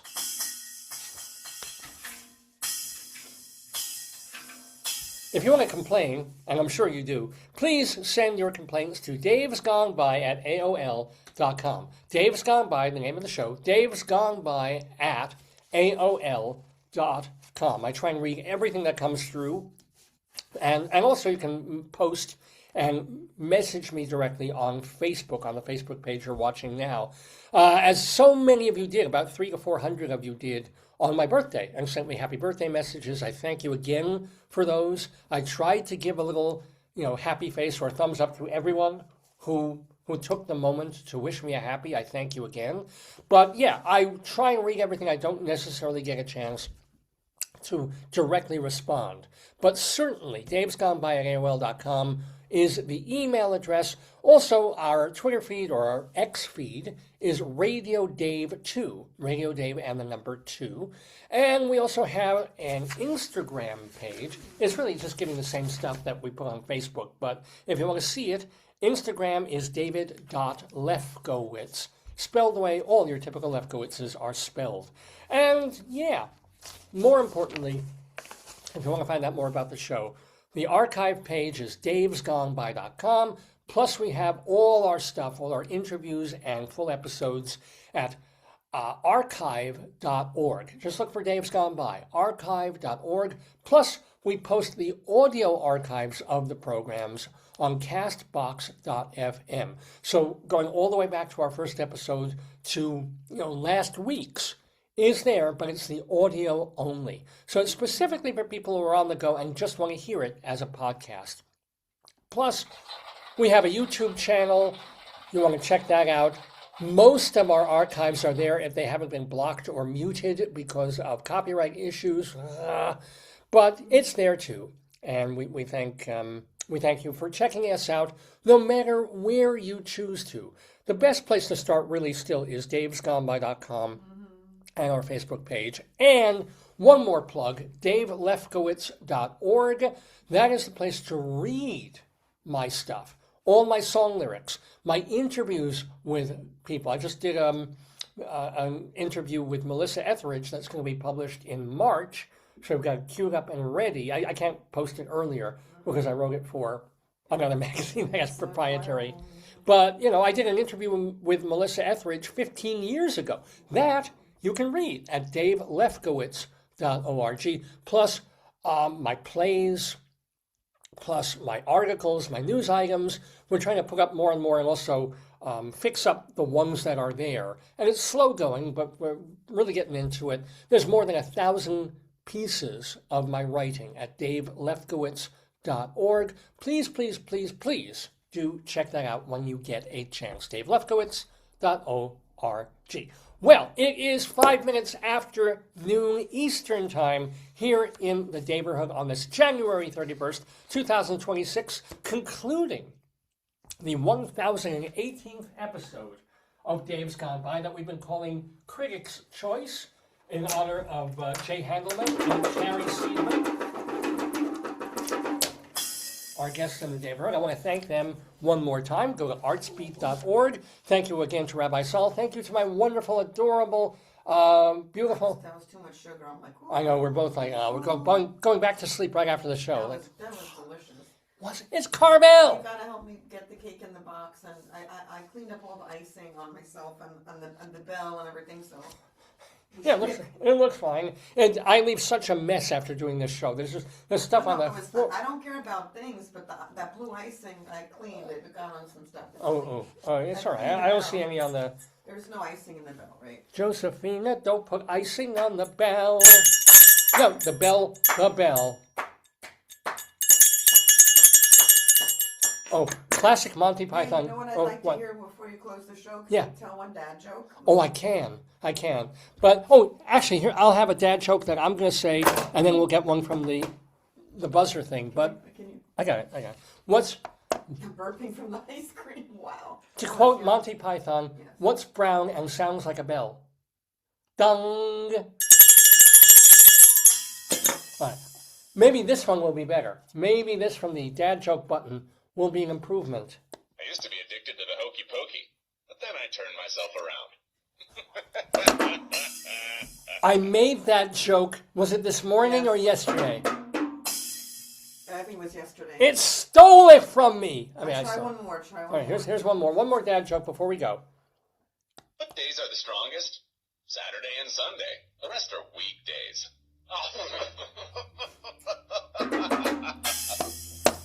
One more. We gotta Really? One more? Yeah, you're glutton for punishment here. Here we go. What do you call a man with no arms or legs in the middle of the ocean? Bob. Yeah, couldn't quit while you were ahead. Had to go for that last one. Yeah. Anywho, Dave Lefkowitz here. Thank you one more time for joining us. We should be here next Saturday with a brand new 1019th episode of the Dave's Gone By Facebookio, Podcastio, Programmio, the stream. Have a very happy Groundhog Day. As a matter of fact, I didn't play it, but many years ago, Jeff Goodman and I did a skit about groundhogs. You portrayed the groundhog. It was very cute. Yeah, I think we both were, weren't we? I think you were different groundhogs. Yeah. Yeah. Like you were different from different gang of groundhog gangs or something. So if you go on davesgoneby.com, you can actually find that skit and listen to it at your leisure and at your pleasure. And anything else happening this week? Just more cold. We don't get above 30 or 31 until Tuesday. So it's crazy. But at least it's sunny out for the moment. We got some semi relief. Stay warm, stay dry, stay healthy, stay beautiful, my friends. And gone. Wait, I need my music here. Gone by. Days gone by. Days gone by. Days gone by.